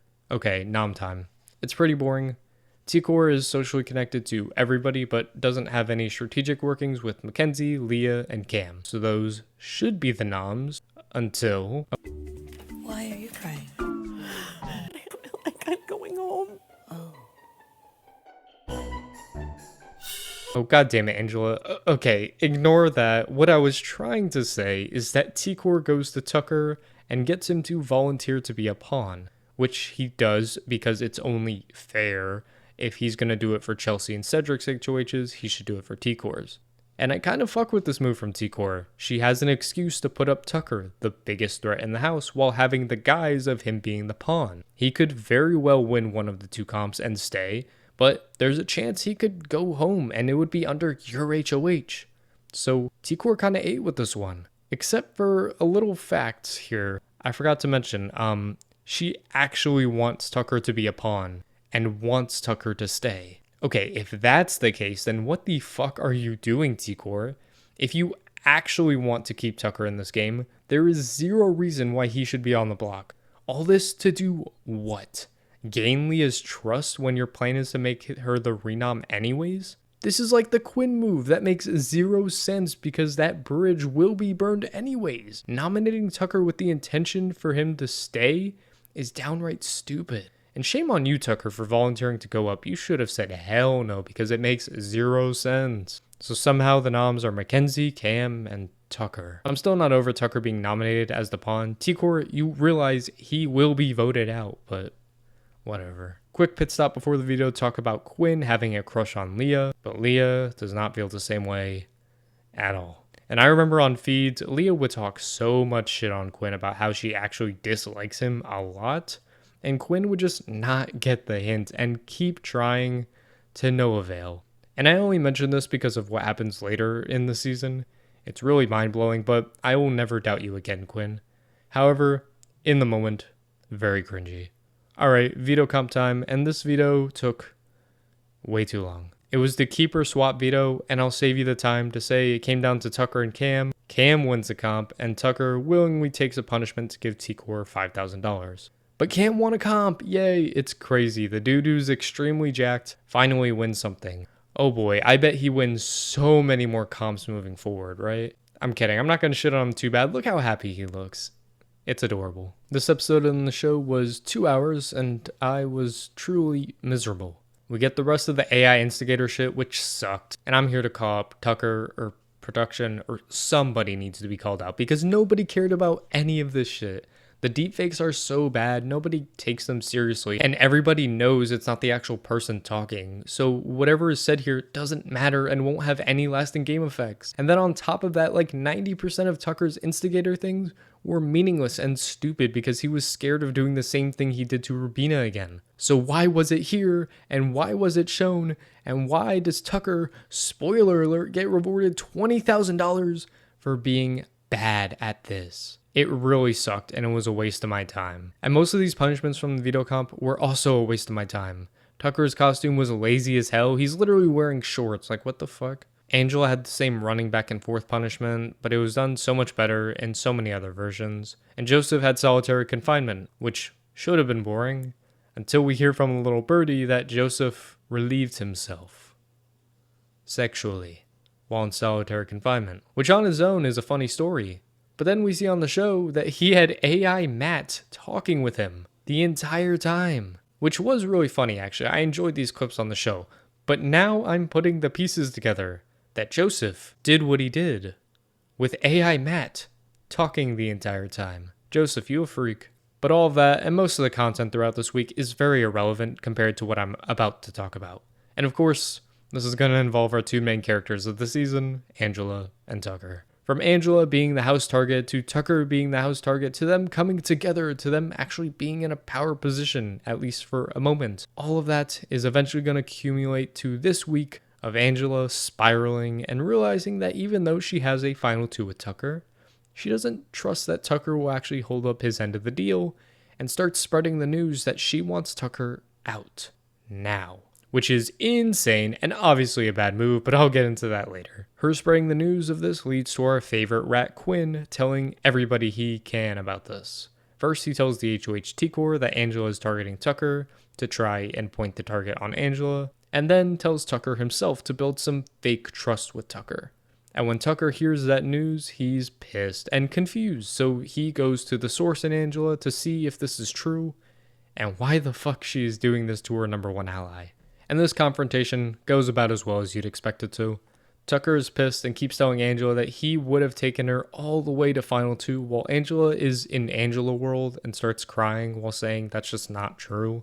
And like, duh, obviously Angela's in the wrong here and got extremely paranoid. While taking out Tucker is a really good move for pretty much the entire house, Angela is one of the few people it's terrible for. There is zero upside to taking out the one person in this house that truly has your back, especially if that person is very capable of winning comps in the future, has done many actions in this game to prove his loyalty to you, and will willingly take you all the way to the final two. That's a no-no, Angela, and does nothing except for ostracize you even more to the rest of the house because they don't want to be the next Tucker that gets turned on because she feels like it. And now if Tucker isn't there, you become the next person that can be put on the block week after week. Oh, and the cherry on top of all of this, they might be sending you home this week because of this. Cam uses the veto on himself, and T-Core really has no choice but to nominate Angela because she continues to be a loose cannon. And it sucks because I love Angela, but she constantly shoots herself in the foot. And after this, Tucker still doesn't want Angela gone. He wanted Leah out, and yet Angela is still on one. Like, she exposes 6th Avenue without exposing 6th Avenue, which means that alliance is all but done with. And now the entire house is looking around like, so we're gonna fucking take out Tucker, right? Like, unless you are what was remaining of 6th Avenue, it would be really cool to just vote out Tucker. So now this man Tucker is going into another AI arena with his back against the wall and his life on the line. And when the AI arena is shown to be a puzzle with giant pieces, we all do know Tucker is a strong dude. And we all know he really likes puzzles. So if there ever was an AI arena to win, it's kind of this one. But once that horn sounded, all the Tucker fans around America were horrified by what they watched. Tucker built that goddamn puzzle the wrong way. Mackenzie crushes it and wins the AI arena, leaving Tucker versus Angela. And you can very quickly tell what's about to happen. I vote to evict Angela. Tucker! Angela. Angela. Tucker. Tucker. Tucker. Tucker. Thank you. Shut all my dogs at the crib. By a vote of 5 to 3, Tucker, you are the 6th house guest evicted. One of the stars of the season is taken out right then and there and left as a pre-jury boot. Tucker is obviously one of the biggest reasons this season is so well beloved. He was never afraid to make a move in this game. I respect the hell out of that because it gave us a lot of the best modern day Big Brother moments. And while strategically, I don't think he was sound much at all, he was benefited by the AI arena in a major way, and I don't particularly think he's like some amazing person. He was, however, a ton of fun and an absolute plus on this season. I'm never going to deny his impact like some people try to. We talked through most of Tucker's journey during this review, but this will not be the last we see of Tucker, I promise you. Whether he's back on another Big Brother season, reindeer games, the challenge, or all the above, we're going to be getting more Tucker very soon. They are not going to miss out on this opportunity. So I don't feel that bad for him going pre-jury, even if it's weird for one of the biggest characters that define this season doesn't even reach the jury. But again, another week delivered and left us with a massive blow. A blow so big, all of Twitter was in flames this episode, announcing that this season was over and this cast was nothing without Tucker. Now, is that true? Only one way to find out as we move to the final week before jury. Well, despite Tucker being out of the house, that lack of Tucker has left a massive void. The game is shaken up. It's up to these people to figure out how they're going to turn this shaken up game to their advantage. But of course, we have to get everybody being devastated because they all love Tucker. And then Quinn. Oh my God! Speaking of Quinn, I get to continue to talk about him because he wins a crucial HOH here. Oh boy, Quinn, this is a massive part in the game. I hope you learned from your mistakes when your last HOH ended in disaster and have an HOH that actually does some good for your game. Or at the very least, just don't let it end in disaster. That's foreshadowing again, if you couldn't tell. But we'll follow along this story anyways, and hope for Quinn's sake it does not end in disaster. Quinn has 2 easy targets for the week, Angela and Rubina, because they are the only people left who wanted Tucker to stay, and he has no working relationship with either of them. He knows getting Tucker out was a big move, and he wants to respect that by keeping everybody safe who also voted to send Tucker home. Which would be a pretty good idea if Quinn could trust everybody in that group. Which, spoiler alert, Quinn, you can't. So do not go by the logic of a vote where people could have any reason for voting out Tucker, and instead maybe keeping people safe that, will want to work with you. But Quinn doesn't follow that logic, and it's a shame. So Chemo becomes the 3rd nominee because him and Joseph are the only other options in Quinn's mind to nominate because they kept Tucker. And Joseph and Quinn have solidified a tight game relationship, so Chemo's on the block, I guess. But Quinn desperately wants the noms to stay the same this week so he can keep his relationships with everybody else intact and leave nothing up to chance in getting somebody else to accidentally go home. Kinda like Cedric did. Cut to the veto and Leah pulls out her first comp win of the season. Okay, Queen, I see you. On paper, this feels perfect for Quinn. Leah is not one of the nominees and she's very close with Quinn, so there should be no worries here. The veto won't be used, Angela most likely goes home right before jury, and it's so simple and smooth sailing for Quinn. But come on, this is BB26, it's never that simple. Over the past week or two, Leah and Angela have built a pretty great bond together on a personal level, and that has transpired to realizing they should look out for each other on a game level too. And if Leah lets Angela stay on the block and go home this week, she not only loses the person who would be most loyal to her, but she loses a shield people will still target, she loses somebody she knows she can beat at the end, and she loses a potential jury vote for her if Angela gets sniped out towards the end. I hope any of my explanation of that tells you that Leah should use the veto on Angela. This is obviously the smart move for her.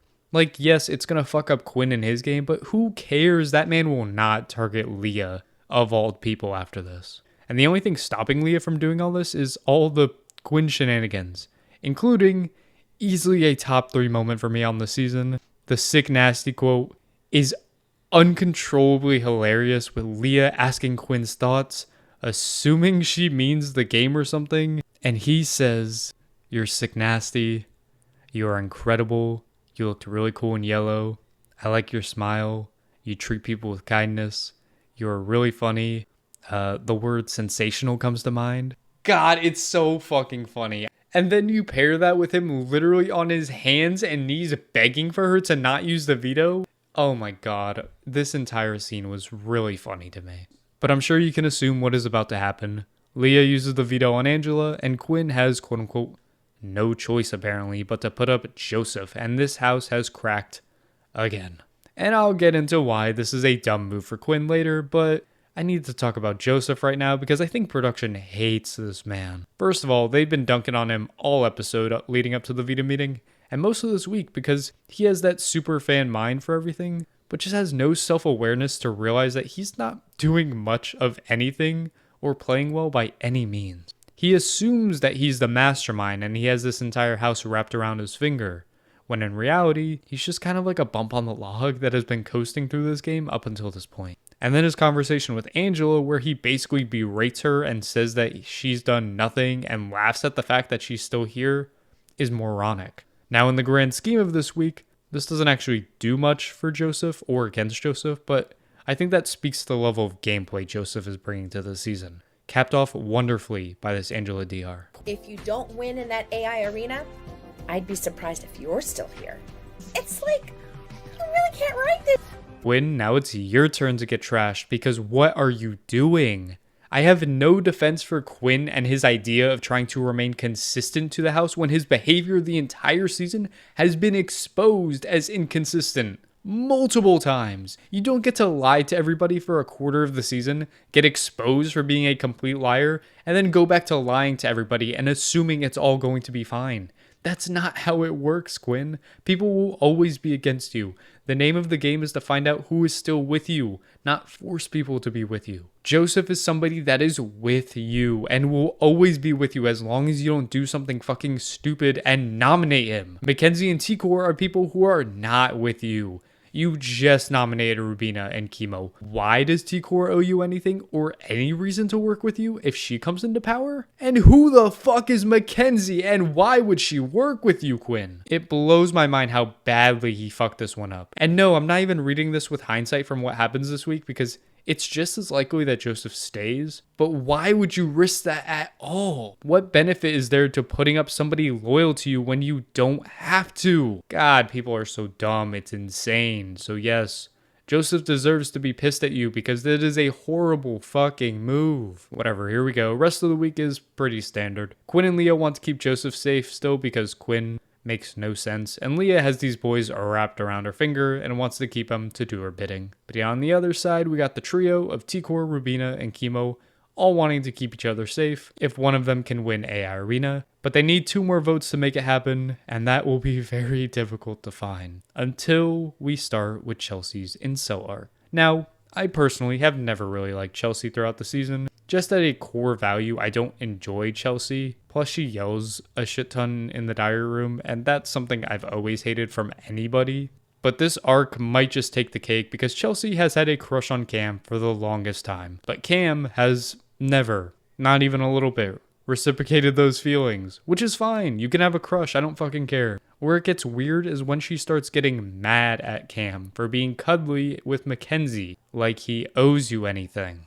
What the fuck are we talking about right now? She's mad at Cam cuddling with Mackenzie right in front of you? How insecure are you, girl? What the fuck? That's embarrassing. Yes, you can be upset because people have feelings, but to be angry and act like you're the victim in this situation, like, how dare Cam do that? Fuck you. It screams incel. It screams red flags all over the place. And Cam may be boring as fuck, but I wouldn't wish this Chelsea obsession on anybody because he's not doing anything wrong and doesn't do anything wrong the entire season when it comes to Chelsea. She's completely in the wrong, and I hate that this is the main source of drama for most of the season moving forward.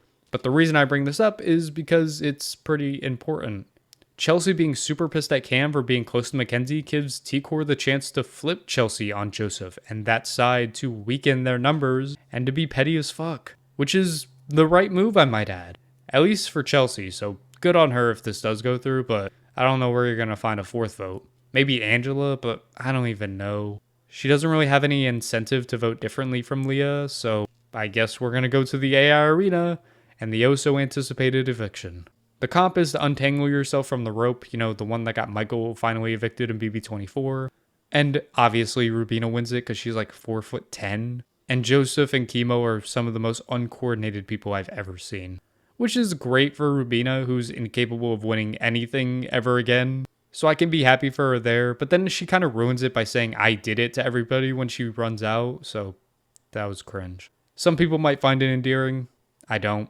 Who cares? It's time for the votes, and this is going to be a close one.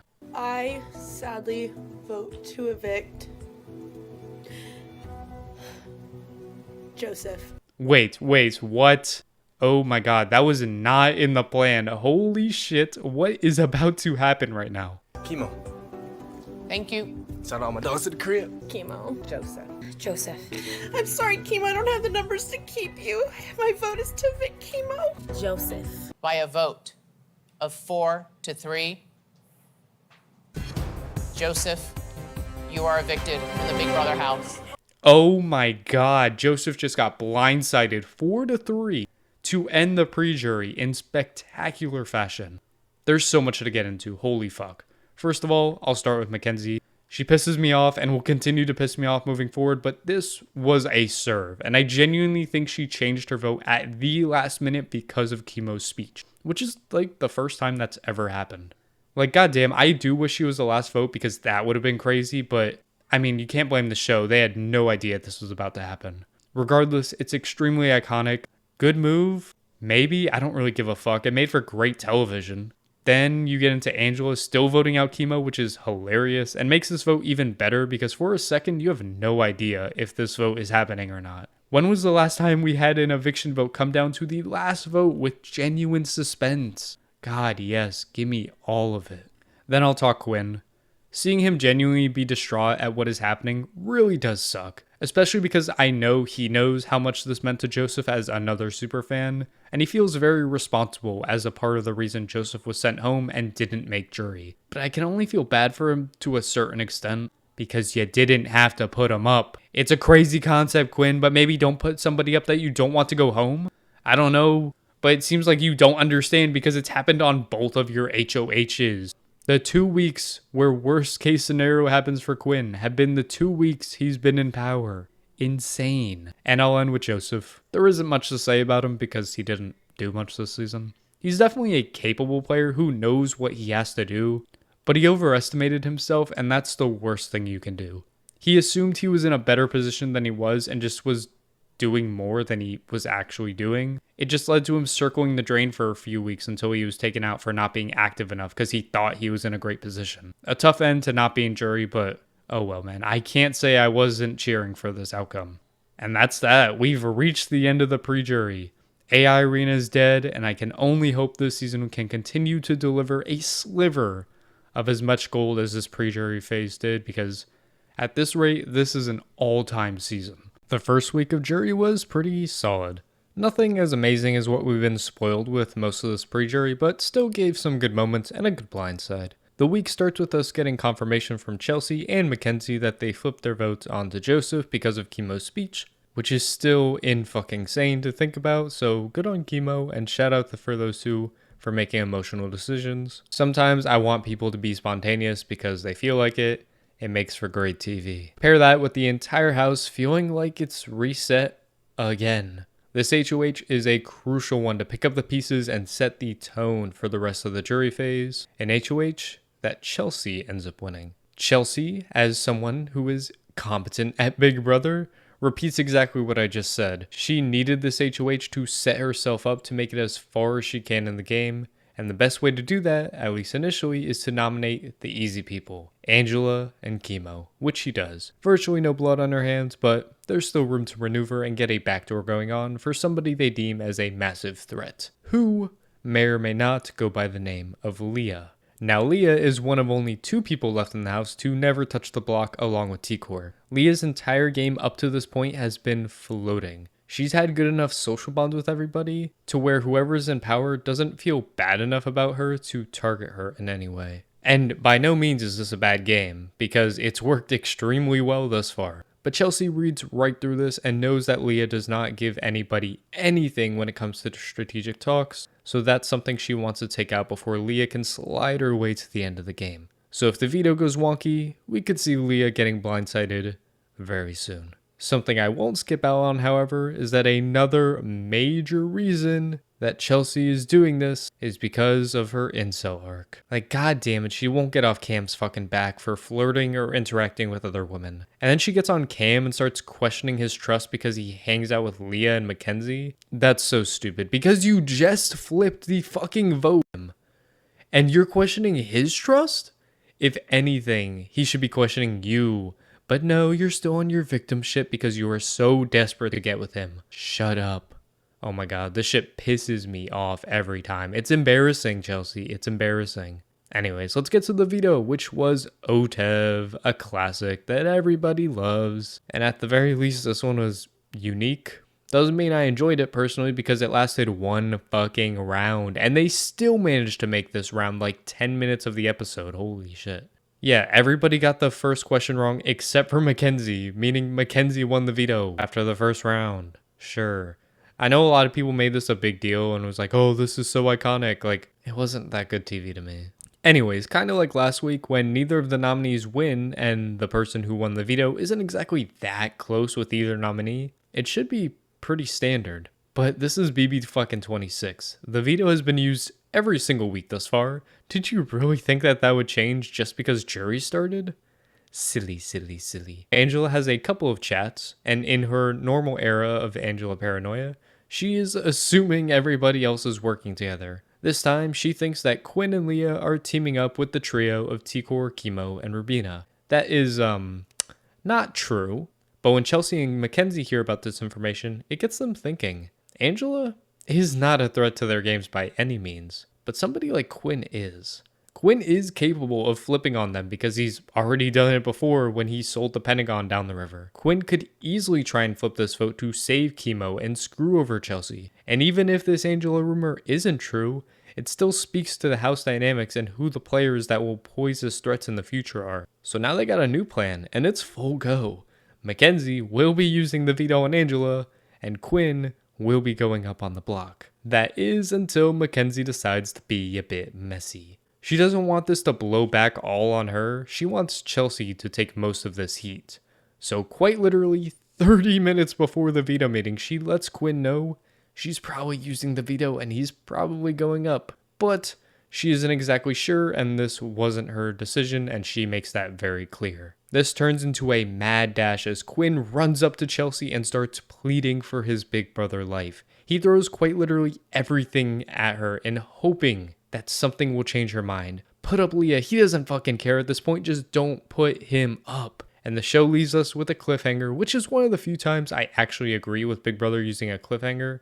I know casuals would eat this shit up, and they did eat this shit up because I was eating this shit up. So we'll go into the eviction episode, and this one was a fever dream because it's fucking Jerry O'Connell. I've never been more gagged in my entire life than I was getting that announcement that Julie Chen had COVID and was going to miss her first ever live eviction in Big Brother history. And then seeing Jerry O'Connell in the flesh blew my fucking mind. It just didn't feel real. But might I add, wasn't even that bad. I kind of liked how different and unique it felt, and he was just having fun with it, and I have to appreciate him for giving in that effort when he has to fill in the shoes of somebody we've known for 24 years. So that was funny. Anyways, back to finishing off the cliffhanger. Quinn's efforts fall short as Mackenzie uses the veto on Angela, and Quinn is named as the replacement nominee, which is the right move at the very least for Chelsea. Nobody in this house will make Chelsea the primary or secondary target moving forward except for Quinn. Everybody else will focus on the trio, Leah and Angela, or even Mackenzie before they would think about coming for Chelsea.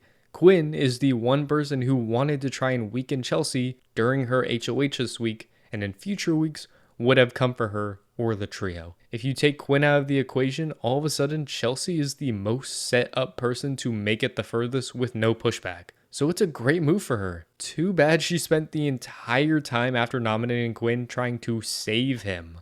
Girl, Oh well, that's a point for another time. Let's just get into our end of the week shenanigans. I don't actually care about the campaigns to stay in the house. What I do care about is Quinn and Leah. Now, Quinn has had a crush on Leah for the longest time, as I've explained. And basically the entire season, Leah was just kind of messing with him. She would say how much he gives her the ick and how annoying he is all the time, but all of a sudden, we get some strange vibes on the feeds as of recently.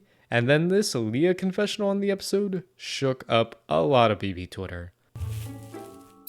I think I have a crush on him.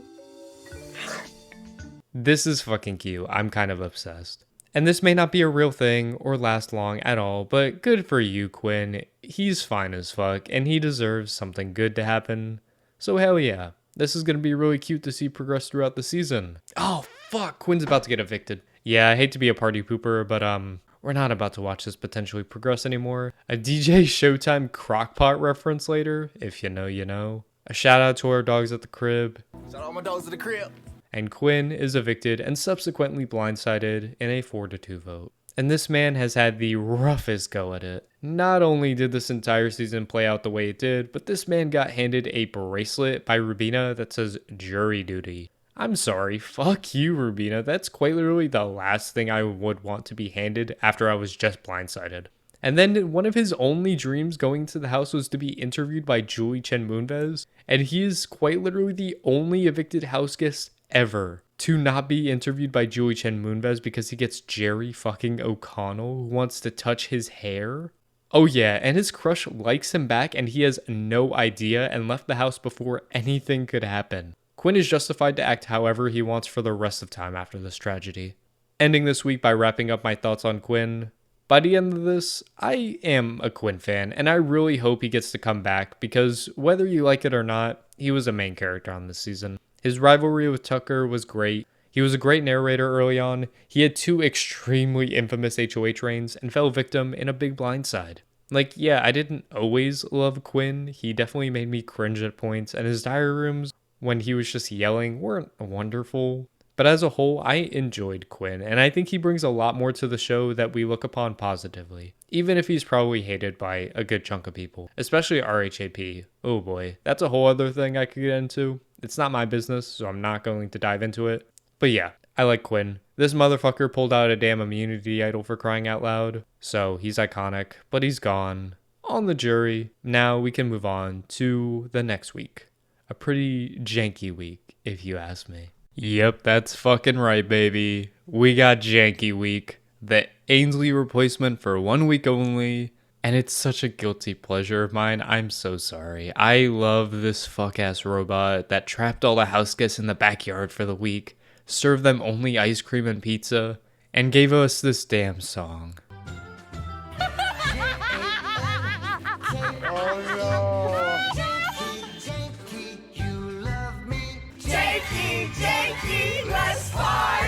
And while yes, I admit this week was pretty boring for the most part because they trapped these motherfuckers in the heat, I still found this week more entertaining than anything that happened post-zombie week in BB25, so fuck off, just let me have some fun. The HOH was an endurance comp where you gotta like hold up a marshmallow against a platform with a stick, and I appreciate this shit. It's great stuff, especially when this comp lasted nearly 10 fucking hours. Like, tell me why we aren't allowed to watch this on feeds, but they're gonna show us the 30-minute wall comp earlier. Anyway, shout out Angela, Cam, and Leah for lasting so damn long, and Leah pulls off the HOH. This is the goddamn season that keeps on giving, because what do you mean the person who was just blindsided by the vote comes out and wins the HOH? We never get this happening. Ever. Especially not at points where you're scared things are going to turn into a steamroll. So fuck, I'm very intrigued to see what's about to happen. The way the house is structured is that there are 2 trios. A very obvious one in T-Core, Chemo, and Rubina, and another less obvious one in Chelsea, Cam, and Mackenzie. Both sides were targeting Leah and Angela, so in theory, Leah should be fine no matter who she targets. But that's just not the case. In a situation like this, it's very hard to get a perfect outcome in just 1 week. What you need to do is target a trio, most importantly, the person in a trio you are targeting that is the most dangerous and threatening to you. That is a move added onto your resume while weakening that trio as much as you possibly can. But at the same time, you need what is left of the trio you target to look towards the intact trio, as well as the intact trio thinking it's most beneficial to target the leftovers from the broken trio. I know that's probably confusing and it's a lot of words, but in short, which side you end up targeting can make or break the rest of the game for Leah and be the difference between her having a good chance at winning or just being taken out next week. So it's very disappointing to see her target the friendship trio of T-Core, Chemo, and Rubina by nominating Chemo and Rubina. Now, as initial noms, this isn't the worst thing in the world because you still have the opportunity to turn the tides, which I will explain later. But my issue is that Leah's plan is to completely unravel this trio that just isn't threatening aside from the fact that they're tight. They can't win shit, and you are doing the much more capable players' dirty work by actively targeting them. Leah attacking this trio makes them mad at her, but also the other trio will still target Leah moving forward because they know the other trio isn't threatening. So she solved nothing and is going to take out somebody who is kind of irrelevant to the game at this point if she doesn't flip a switch. Luckily, there is a little twisty twist up for grabs. 2 vetoes will be available this week. The regular veto and the janky veto. Both will be won by first and second place in the veto comp respectively, who happen to be Angela and Leah. As for the janky veto, this works like a regular veto, but can only be activated if Leah can win a comp right before the veto meeting, which is a fun little twist into things. Fuck, now Leah and Angela have some opportunities here. Angela always wanted to use the veto on Chemo to mend that relationship after trying to vote him out the last 2 weeks. But with the second veto available, Leah's been thinking and could actually pull off something big by taking out Chelsea. Now that is the exact person Leah needs to take out. So I am begging you, Leah, please just go for it. Even with Leah losing the janky veto comp, she still has the opportunity to make the move. And she puts up T-Core after Angela used the veto on Chemo. God damn it, Leah. First of all, putting up T-Core is insane because at that moment Leah put up T-Core, she thought Rubina was going home. Bonkers to put up someone like T-Core thinking she's not going home. Second of all, Leah, you did not need the janky veto to pull off this move. In Leah's mind, the play would be to put up T-Core and Chelsea, as T-Core is the only person Chelsea would go home over theoretically. But I just don't think that's true. Sure, T-Core and Chelsea have their deal, but you're telling me T-Core would blow up her trio for Chelsea? I don't know, I just find that hard to believe. And if T-Core takes out Chelsea, Chemo will obviously vote Chelsea out, and then you just need Angela, who will do whatever Leah says, and bam, the votes are there. So there's no excuse why Chelsea didn't touch the block this week. Third of all, the reason why it was so important for Chelsea to go up is because Chelsea going home would save Leah's game. Chelsea being taken out of the game completely opens things up for Leah. She now can become the new Chelsea in a way with how close she is to Cam and Mackenzie, who will be much more willing to work with Leah after losing somebody in their trio than the remaining members of the other trio will be, especially with the behavior of some people in that other trio that we will get into. But with this, she gets the worst of both worlds and has Chelsea domineering Cam and Mackenzie to still go after Leah after this. And of course, the remaining members of the other trio are coming after her because she just nominated all 3 of them. I will give some credit as getting T-Core out is the second best option, but at this very moment, T-Core isn't even going home, so what the fuck is she doing? It's a complete mess and will leave Leah as enemy number 1 going into next week when she could have taken complete control of this game, and I still don't understand why she didn't go for Chelsea when everything was pointing in that direction. Whatever, that is a world of hypotheticals. The noms are Rubina and T-Core, and the reason why Rubina is the target is because Chemo is keeping T-Core, Chelsea is keeping T-Core, and by extension, Cam and Mackenzie will do whatever Chelsea says. So there's no real way to send T-Core home. Until a little bit of luck goes the way of Leah and Angela. Mackenzie opens up about how she wants T-Core to go, which is cool. That's a vote changing the tides. And then we get into what I'll call the ultimate Chelsea incel moment. So like Cam moves his bed next to Mackenzie, and Chelsea hates that Cam speaks to other women, as we've discussed, and freaks out on him, calling him an asshole and such a shitty person because he's not only paying attention to her. This song and dance has been said multiple times, and it's never fun to see somebody make a fool out of themselves, but Chelsea's 100% in the wrong. So what if Cam flirts? He's single. Let him do what he wants. He isn't playing or using anybody. God, she's so insufferable. But because of this whole fight, this gets Cam thinking, why the hell should he help Chelsea if voting out Rubina over Tikor doesn't actually benefit his game? So as we go into the votes, things might be flipping, and Tikor could get sent home because of Chelsea being an incel. One janky ass live eviction later, a shout out to the dogs at the crib. Shout out all my dogs at the crib. Tikor gets voted out 4-1. Which officially keeps the streak of the veto being used for 9 straight weeks, and no unanimous votes for 9 straight weeks as well. That's wonderful. Now, Chelsea did vote out Tikor here only because she heard from Cam the votes were going that way, so yeah.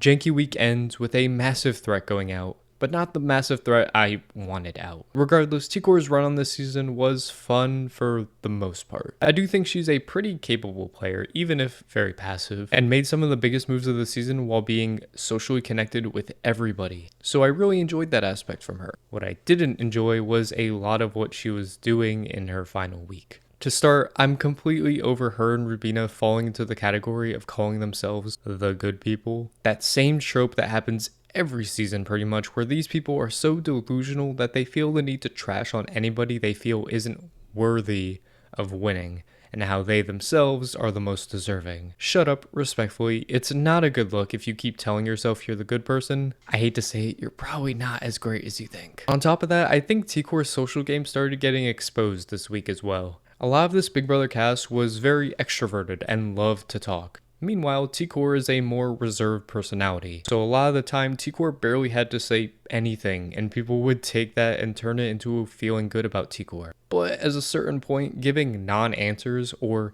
staying silent for, 45 seconds after being asked a question isn't going to cut it, and people are going to see right through it and realize this is what you've been doing all along. It's a shame to see somebody who was playing really well falter at the end, because I think she was blinded by this good person notion and how she deserves it more than actually putting in the work to show that you deserve it more. Now, I still thought Tikor was fine and the best of the trio by far, both gameplay and entertainment-wise, but it was a sad crawl to her eventual demise, and that's a shame. But with the big player out, let's see how the endgame transpires. At this point, the weeks will be moving along a bit faster. There isn't as much stuff to cover or talk about. Unfortunately, I do say that as I'm about to talk about this week. Spoiler alert, you will hear me rant a decent amount this week. I'm not excited for it, but it's what I must do because people deserve to be clocked for being stupid. So let's dive in. The HOH is this candy stacking comp where you have to stack and lock in the most amount of candy on a platform within an hour. And I'm fucking crying at the image of Cam stacking one ice cream cone on the cone as his base. Are you kidding me?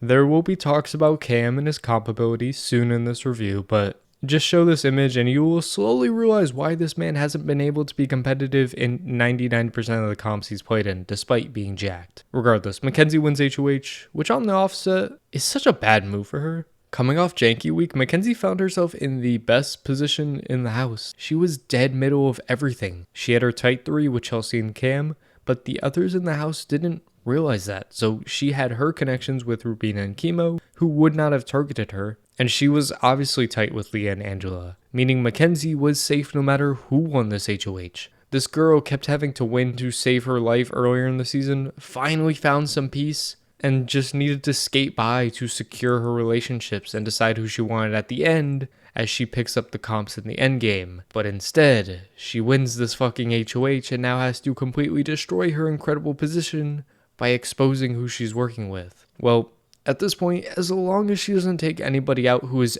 actively working with her and wants to take her to the end of the game, she can salvage this week. Foreshadowing. Again. I'll get back to talking about Mackenzie later because Janky fucking died. You're telling me Big Brother let me get emotionally attached to a fucking robot and then Ainsley's bitch ass killed him on national television. I'm just saying, I'm gonna warn about this for months. What the fuck is wrong with you? Gone way too soon. Goddamn, you will be forever Miss Janky. Fuck you, Ainsley. Anyways, prenoms don't have much fun except for Leah starting to regret not targeting Chelsea because duh, she should've. Chelsea is literally already gunning for your ass. You kept your biggest op in the game for no reason. And then Zingbot showed up. Love me some Zingbot, but the Zings this season sucked. Mackenzie's was dumb. Rubina's quite literally might be the worst I've ever heard in Big Brother history. Because what do you mean her Zing was about Tucker and nothing to do with her? Cam got called boring. At least Chelsea's was good, talking about she doesn't have a prayer with Cam. Because yeah, you're embarrassing yourself, girl. And then Angela got a song, which was kind of fun. So overall, this wasn't like terrible, but this was not great either. For instance, last season, BB25 was much better in the Zing category. Noms are what you'd expect. Angela, because it's easy to tell people you're targeting Angela, which Mackenzie actually is. And then Chemo, because it's easy to tell him he's a pawn. Now we can get into the arc of Chelsea trying to make Mackenzie her puppet and seeing if Mackenzie is actually that stupid to buy it. She pleads that if anything happens with the veto, Mackenzie should just put up Leah, because Leah is probably going after Chelsea. I'm already getting mad, but I will be calm until later because at first Mackenzie says no. That's a dumb idea. Leah's a loyal number to Mackenzie and would be very pissed at her and jury if Mackenzie is the reason that she went home. So don't fucking do it. Mackenzie wins veto, which is a thing. And now Chelsea is doubling and tripling down to Mackenzie that this backdoor has to happen. And the worst part about the whole thing is the argument has no leverage or value for Mackenzie if she was a competent player. Chelsea's basically telling her, hey Mackenzie, I know Leah isn't coming for you like at all. She wants you here until the end of the game. She'll be targeted by everybody next week anyways. But can you be the one to take her out? Because on the off chance she wins HOH next week, little old me might be in a little bit of danger. How is that a compelling argument? And how is Mackenzie contemplating this? Like, I understand that the entire house, aside from Leah and Angela, are pushing for this move, and I do get that's hard to back down from the entire house wanting this, but that should be a clear sign that these people are doing this because it's best for them, not you. The only reason you would do this is if your goal was for Chelsea to win the fucking game. Which, hey, seeing how the rest of the season played out, I'm not saying she wasn't doing it, but she's not helping herself. Regardless, I would hope that she's here for herself, not for somebody else. So Mackenzie, don't do what I think you're about to do. I have decided to use the power of veto on Chemo. Leah, I'm gonna have to name you as replacement nominee. Oh my fuck. Mackenzie has just made one of the worst moves I've ever seen with my own two eyes. And there's zero justification for this. Yeah, I smell rant coming. First of all, Mackenzie, aside from all the points I've made on why you should not have fucking done this, let me now explain how unbelievably fucked you are and why you got extremely lucky that you were not taken out immediately after. You did this wonderful move in your head so you can save your precious ride or die in Chelsea, who is not only laughing at you for doing this, but is planning on taking you out the next fucking week. Yeah, they don't give a fuck about you. They are using you because you can win comps. You're this bad at Big Brother that Chelsea has a change of heart because she actually realized you're just incompetent. You actually are loyal to Chelsea for seemingly no reason when Chelsea would smoke your ass in a final two. But at this point, she doesn't even care to have you in the final two. You're just Chelsea's bitch at this point. You are. And then as for the rest of the house, let's see. Chemo and Rubino were gunning hard for Leah. Now that Leah's gonna go, whoever will they target next? It's gonna be you, Mackenzie. You just took out your shield that was protecting you from those two targeting you if they ever got into power. Angela? You mean the person you just nominated and then backstabbed her closest ally? Who the fuck do you think she's targeting? Oh, and Leah's not going to vote for you in jury because she knows you made a big fucking mistake. So wow, Mackenzie. Truly, it's impressive how somebody goes from the best position in the entire game with the potential to build your resume and relationships to winning the game to somebody who is now enemy number one for the entire house. You lost all your relationships and is now just known as Chelsea's puppet that is controlling you at will. God, that was infuriating to think about again. Whatever, we know what's coming. Shout out to my dogs at the crib. Shout out my dogs at the crib. And of course, a frustrating week like this will be the first week to break the streak of no unanimous votes. sending Leah home 4-0. So sad, because Leah was ultimately my rooting interest for 90% of the season. She was the person I really wanted to see succeed, and someone that I felt like I could root for in this cast of people that I couldn't really root for. And for a second there, I really thought she was turning the corner right when jury started. She had her pieces lined up to dominate this game. But as much as I want to keep ripping on Mackenzie for being stupid, Leah's game was toast after her HOH. I think Leah's HOH is also a tight contender for worst HOH of the season, although there are a lot of them.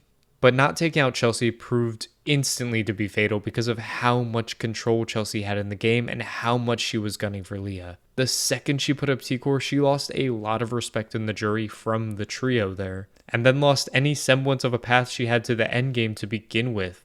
While I don't think she should have gone home right after her HOH, it was bound to happen eventually. The pieces were there for her to fall. Nonetheless, still tragic.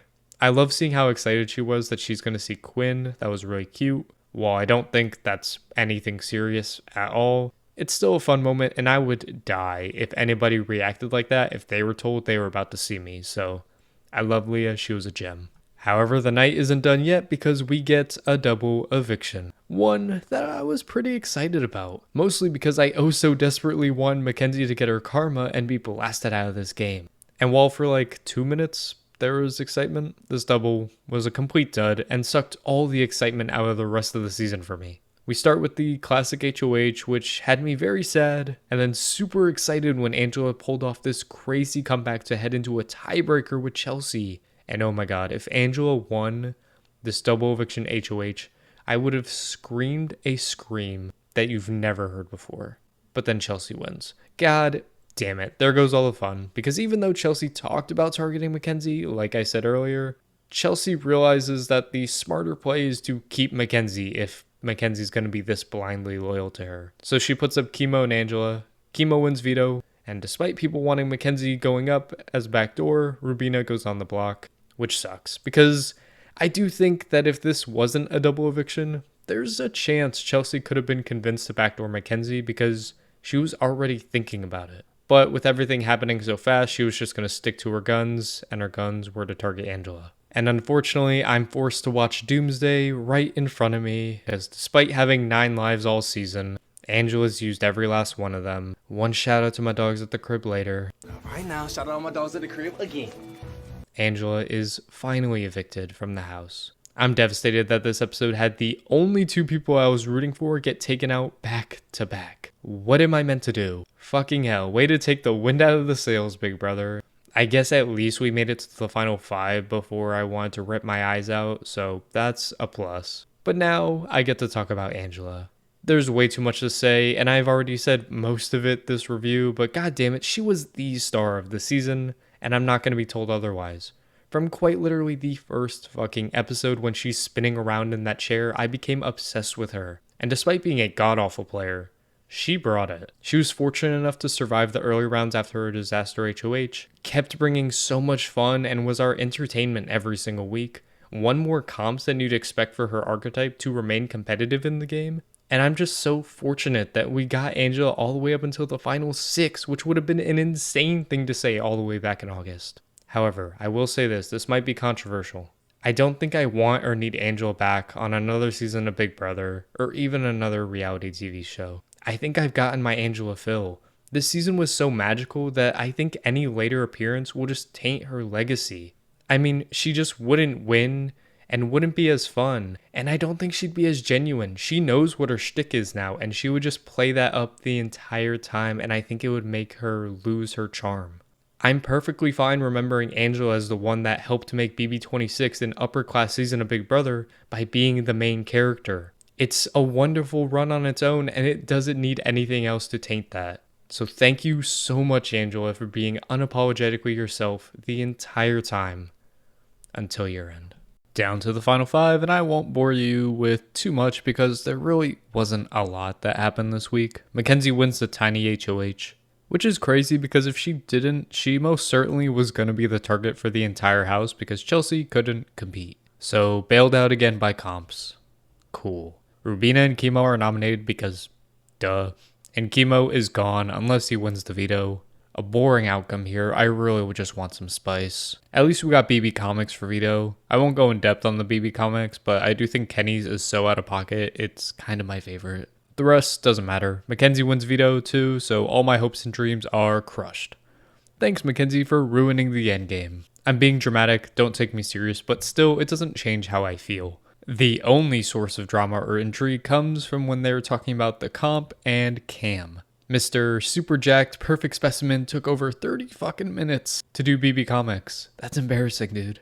And he talks about this and says that he just got tired and took breaks in between the comp. And that right there sets Mackenzie and Chelsea off. They're so pissed that either Cam is throwing these comps and letting Chelsea and Mackenzie get all the blood on their hands, or he's actually terrible at comps and they're pretty much carrying him along while he doesn't gotta do shit. Either way, they're annoyed because apparently how many competitions you win is how much you are worth in this game, or these two are kind of narcissistic. I'll let you be the judge. But yeah, this quite literally sets a new plan to take Rubina down and put up Cam on the block because they're just annoyed, which might I add would be so stupid, but I'll save y'all the rant because they don't do it. The veto isn't used for the first time this season. Truly tragic. We get a jury house segment on the show, which was something. Leah reveals that she never opposed the idea of having a crush on Quinn, and that was kind of cute, so I guess. I just need something to cleanse my soul, especially because right after we got to see videos from homes for the house guests, and I could not give less of a fuck. I don't care about loved ones' visits on Survivor, let alone a fucking pre-recorded video message. Whatever, fine, they can have their moment. I just don't care. Doesn't play to good TV to me. Anyways, there is some intrigue at the end of the week because all of a sudden, Cam has come out to play. Despite Chemo being the obvious target to go home, Cam told Chemo he'd prefer him here. And then Cam goes to Chelsea and starts pitching this idea of keeping Chemo, because why not? Cam's pitch is that keeping Chemo will have Chemo coming after Mackenzie, and Mackenzie coming after Chemo, keeping both Cam and Chelsea safe until the final 3. Not bad, Cam, and eventually he actually convinces Chelsea to flip. And holy shit, this is happening. A blindside at the final 5 would be so fucking good. And there was a lot of outrage online, and I just want to set the record straight and actually defend Chelsea here for wanting to flip and keep Chemo.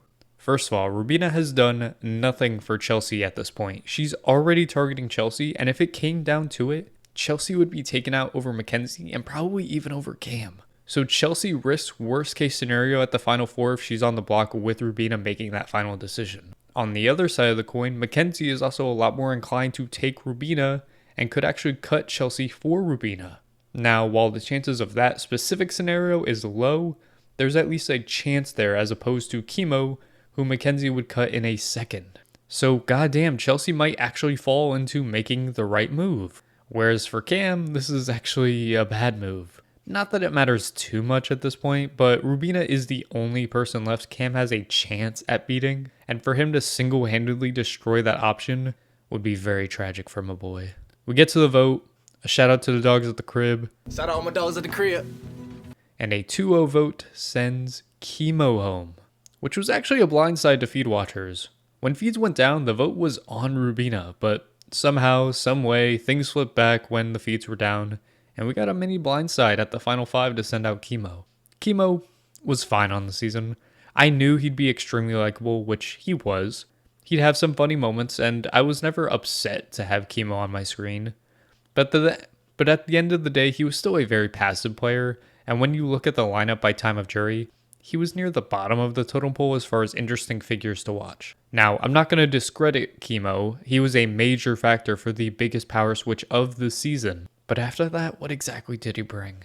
Not much, but overall, it evens out. He gave me just about what I expected, and I was happy to see him make it as far as the final 5. We've reached the final 4, and now is where we can finally slow down to a crawl. I honestly didn't pay attention to feeds for a single moment this week, which was kind of nice and an enjoyable break. Regardless, the so important Final 4 HOH goes down, and despite Rubina and Cam being up in this HOH, they both blow it and Chelsea wins the Final 4 HOH, winning her 4th tying a record, and now being locked into the final 3, which kinda took away most of my excitement for the week, because despite how well Chelsea has played lately, this was the time she could have been vulnerable. We could have seen a big blindside, but with her winning HOH, she pretty much just locked up the win, unless a couple comps go tragically wrong here. So yeah, it's boring stuff where she nominates Cam and Mackenzie to avoid choosing a favorite between those two, and then also appeasing to Rubina by acting like she wants Rubina here, when in actuality, she just wants Rubina gone, which is the smart move as she's the only person left who wouldn't take her to final 2.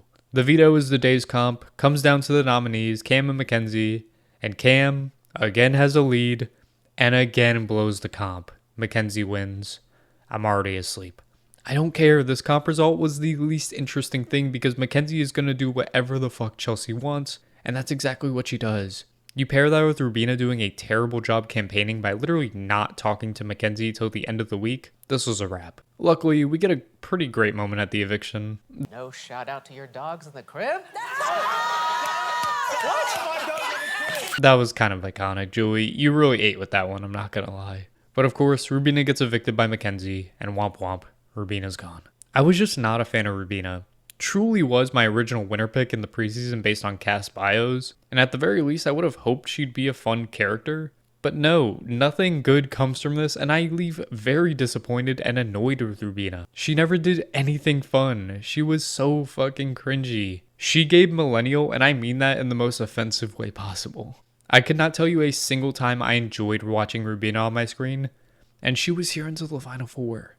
So please, get me out of here. I don't care. We're down to 3. Let's get to the finale and see how this season ends. We are at the finale with the final 3 of Chelsea, Mackenzie, and Cam. Despite being like 99% sure I knew what was about to happen, there was still some intrigue here and I was at least looking forward to it. One of those interesting outcomes would have been Cam winning final HOH and seeing if he does the unthinkable and cuts Chelsea. But of course this dude fucking loses part 1 and 2 and all my dreams were crushed right then and there. This man might actually be useless. We'll hold off on who will win the final HOH to talk about the jury, and specifically jury roundtable. This time hosted by Miss Taylor Hale, because Dr. Will was on Dondi, and I think contracts are weird, but might I add, I think Taylor should stay as the host. She was amazing. I really enjoyed this. Not necessarily the jury themselves, but Taylor is a natural as the moderator and continues to just be good at everything.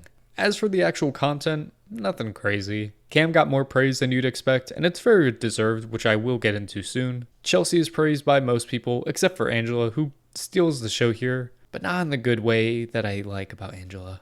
This was Angela being bitter, explaining how she'd vote for somebody who plays the game just like her, and needed that television time. The reason I have an issue with this, and not an issue with quite literally everything else Angela does, is because before this, that was Angela being Angela. All of the crying and the moments were so funny, but this felt like Angela trying to be a television figure before being a person, and it was grating. Especially when all of her arguments fell flat and did not make any sense aside from her just not liking Chelsea. It's not a major gripe, but there isn't much to grasp at with this finale. So we'll go to final HOH, which was kind of funny and intense because both girls felt like they were just guessing the entire time, but they kept getting the answers right. Up until the last question when Chelsea grabs the right answer and then switched it to the wrong answer, making MJ the final HOH of the season, and I was screaming with anger at my TV.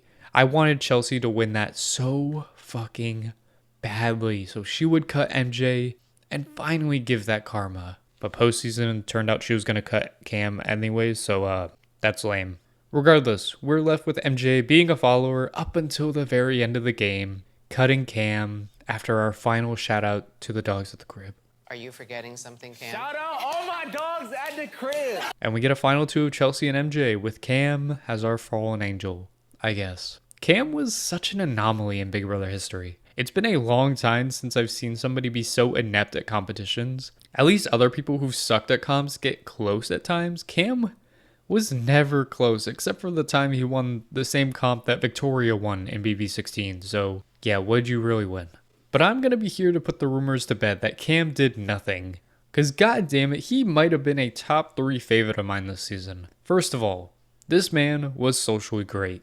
An underreported part of the season is that Cam was the only person who got his way at every single vote from the jury phase on. Nobody else on the season can say that. And that isn't an accident. That isn't Chelsea carrying him. Fuck you for saying that. He knew when to talk to people and how to have the right conversations at the right time, even if there weren't many. And he was extremely likable. I mean, I did a whole fucking bit this review giving a shout out to the dogs at the crib. Kind of iconic for doing nothing and just a really good guy, so fuck off. I loved Cam. Never appear on reality TV again, but in this one instance you were kind of fun. Jury questioning was whatever. Chelsea's first answer sucked when she pretty much said that she didn't lie the entire game, she just withheld the truth. Stop that right now. Why is everyone's ego so large that they can't admit that they lied in a game about lying? But the rest of her answers were really good. And then we have Mackenzie, who sucked the entire time. Now, to be fair, she just doesn't have any good game to talk about except for taking out one of her closest allies and winning comps. But she still sucked so bad. She said her best move that she did was taking out Leah, and then Chelsea right behind her says, actually, no, taking out Leah was my best move and benefited me the most. And then Mackenzie talking about being loyal to Chelsea being her greatest strength. Like, girl, wrap it up. We all know where this is about to go, but we'll pause on that for now because we gotta get the pre-jury segments, and they definitely existed. Like, Matt spends 3 months outside the house only to give the exact same speech to Angela that he gave in week 1 to Angela. Talking about how he forgives her and being so condescending. Like, dude, shut up. I'm glad Angela didn't take that shit on live TV. Tucker and Rubino were really cringy doing baby talk on TV on stage. That's nasty. Tucker was on one this finale, let me tell you, but I found it genuinely hilarious when they revealed that Joe Biden stepped out of the presidential race, and then Tucker's ass saying, but wait, there's more. That made me cackle. That was good. But yeah, that's it. Time for a final vote. Chelsea. Angela has voted for. Congratulations, Chelsea! That's a clean sweep, baby. As she should. Chelsea wins BB26, 7-0. Tucker wins AFP with Angela and Quinn rounding out the top 3, and the season ends with Ainsley dead, Janky back alive, and we get one last sing-along with Janky's theme song. It's truly a perfect ending to a really good season. I'll finish off by talking about the final 2, and then wrap up this long-ass review. Mackenzie sucked. From literally the second feeds turned on to the end of the show, I hated my experience with Mackenzie. She's not a good player. Aside from Janky Week where she actually played well, I don't think she made a single correct decision the entire season. That's impressively hard to do, and yet she did it. She was blindly loyal to Chelsea because of religious reasons, and I don't know how that all works and the impact it leaves, but I'm sorry, I fuck with $750,000 way more than I fuck with a friend who was playing me the entire time. And she wasn't even good TV except for the Joseph vote. Like, what did Mackenzie bring? I don't know. She made Final 2. I could rant about her a lot more, but I'm not going to give her the time of day, and I'm very exhausted from this review, so I'm just going to move on to Chelsea. Chelsea.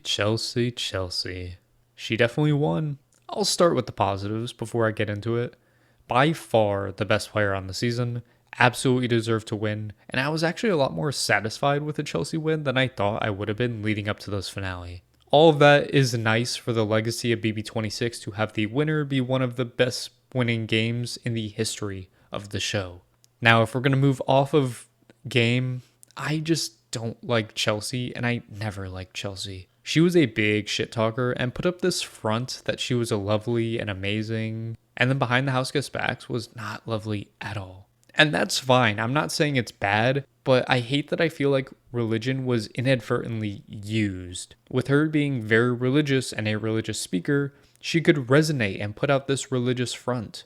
And while I'm not saying that she used religion in the game to get an advantage, I don't think it hurt her. It certainly helped with this cast. And my main example of this actually comes out at the final 3 when she gives her speech to Mackenzie and uses every trick in the book to resonate and make sure Mackenzie takes her to the final 2. Not for game reasons, but because that's the right thing to do. And Mackenzie would be a bad person if she didn't do that. So it's things like that that just rub me the wrong way with Chelsea, paired with the obvious jealousy And I just don't want to see Chelsea on reality TV again. Not even in a Legends season. I just don't care enough. I can respect how great of a game she played on this season. That was wildly unpredictable and constantly moving. For her to be in power for as long as she was, fall out of power, and then come back in even stronger power, that's impressive. Good for her. It's a great win. I just don't really like her, and that's fine. And that's a wrap on BB26. One of the best seasons of Big Brother. I think the best modern day season of Big Brother, and it's not particularly close. It truly was a great viewing experience from beginning to end, remaining consistent basically the entire way. Even at Final 5 and Final 4, there may not have been crazy results, but things were still happening, and that's so much more than you could say with BB24, which was Monty and Taylor hooking up, or BB25 with the stupid trio talking about how good of people they were. So I appreciate BB26 for being incredible and bringing back hope and life for this show and its future. I think Big Brother has found its modern day groove, and I'm very optimistic and hopeful that as long as they don't cast horrible people, we can continue to move up and get good to great seasons of Big Brother over the next few years. It's a great time to be a Big Brother fan, and I'm very happy. I was able to do a 2+ hour review where I was positive most of the time about the quality that was given to us from beginning to end. But that's a wrap. A bit of a channel update. If you made it to the end of this long ass video, you absolutely deserve it. Now, despite how much I enjoy making videos, I'm still just 21 years old. I'm doing school full-time, a job part-time, and then surprisingly, I have a social life too. All of that coming together leaves me strapped for time where I can't pump out videos how I was doing earlier this year. So my goal that I'm setting for myself is one video every 2 weeks until the end of the year. Once the new year turns, I'll give an update there to decide what direction I want to take the channel. Because I do have some ideas that I'm leaning towards more longer-winded videos and video essay type of things, less often, but better quality. I want to give y'all the best content possible, and I appreciate all of you who have watched any of my videos. It truly does mean the world, so this is the least I could do is give back to you the best way I know how. So that's a general landscape of how I plan to do things on the channel moving forward. Nothing concrete yet. I'm still trying to figure out how to balance my schedule, but that's where I'm at. Still expect a Survivor review coming at the end of season 47. Some videos are definitely coming in between. I got a long video that I plan on releasing at the start of the new year that is Big Brother Canada related, so I'm excited for that, and plenty more. Don't think I forgot about Total Drama. Those reviews, those videos are coming very soon. Aside from that, that's gonna do it for me. If you made it to the end of this video, I love ya. Platonically, of course. And I will undoubtedly see ya when I see ya. Bye-bye.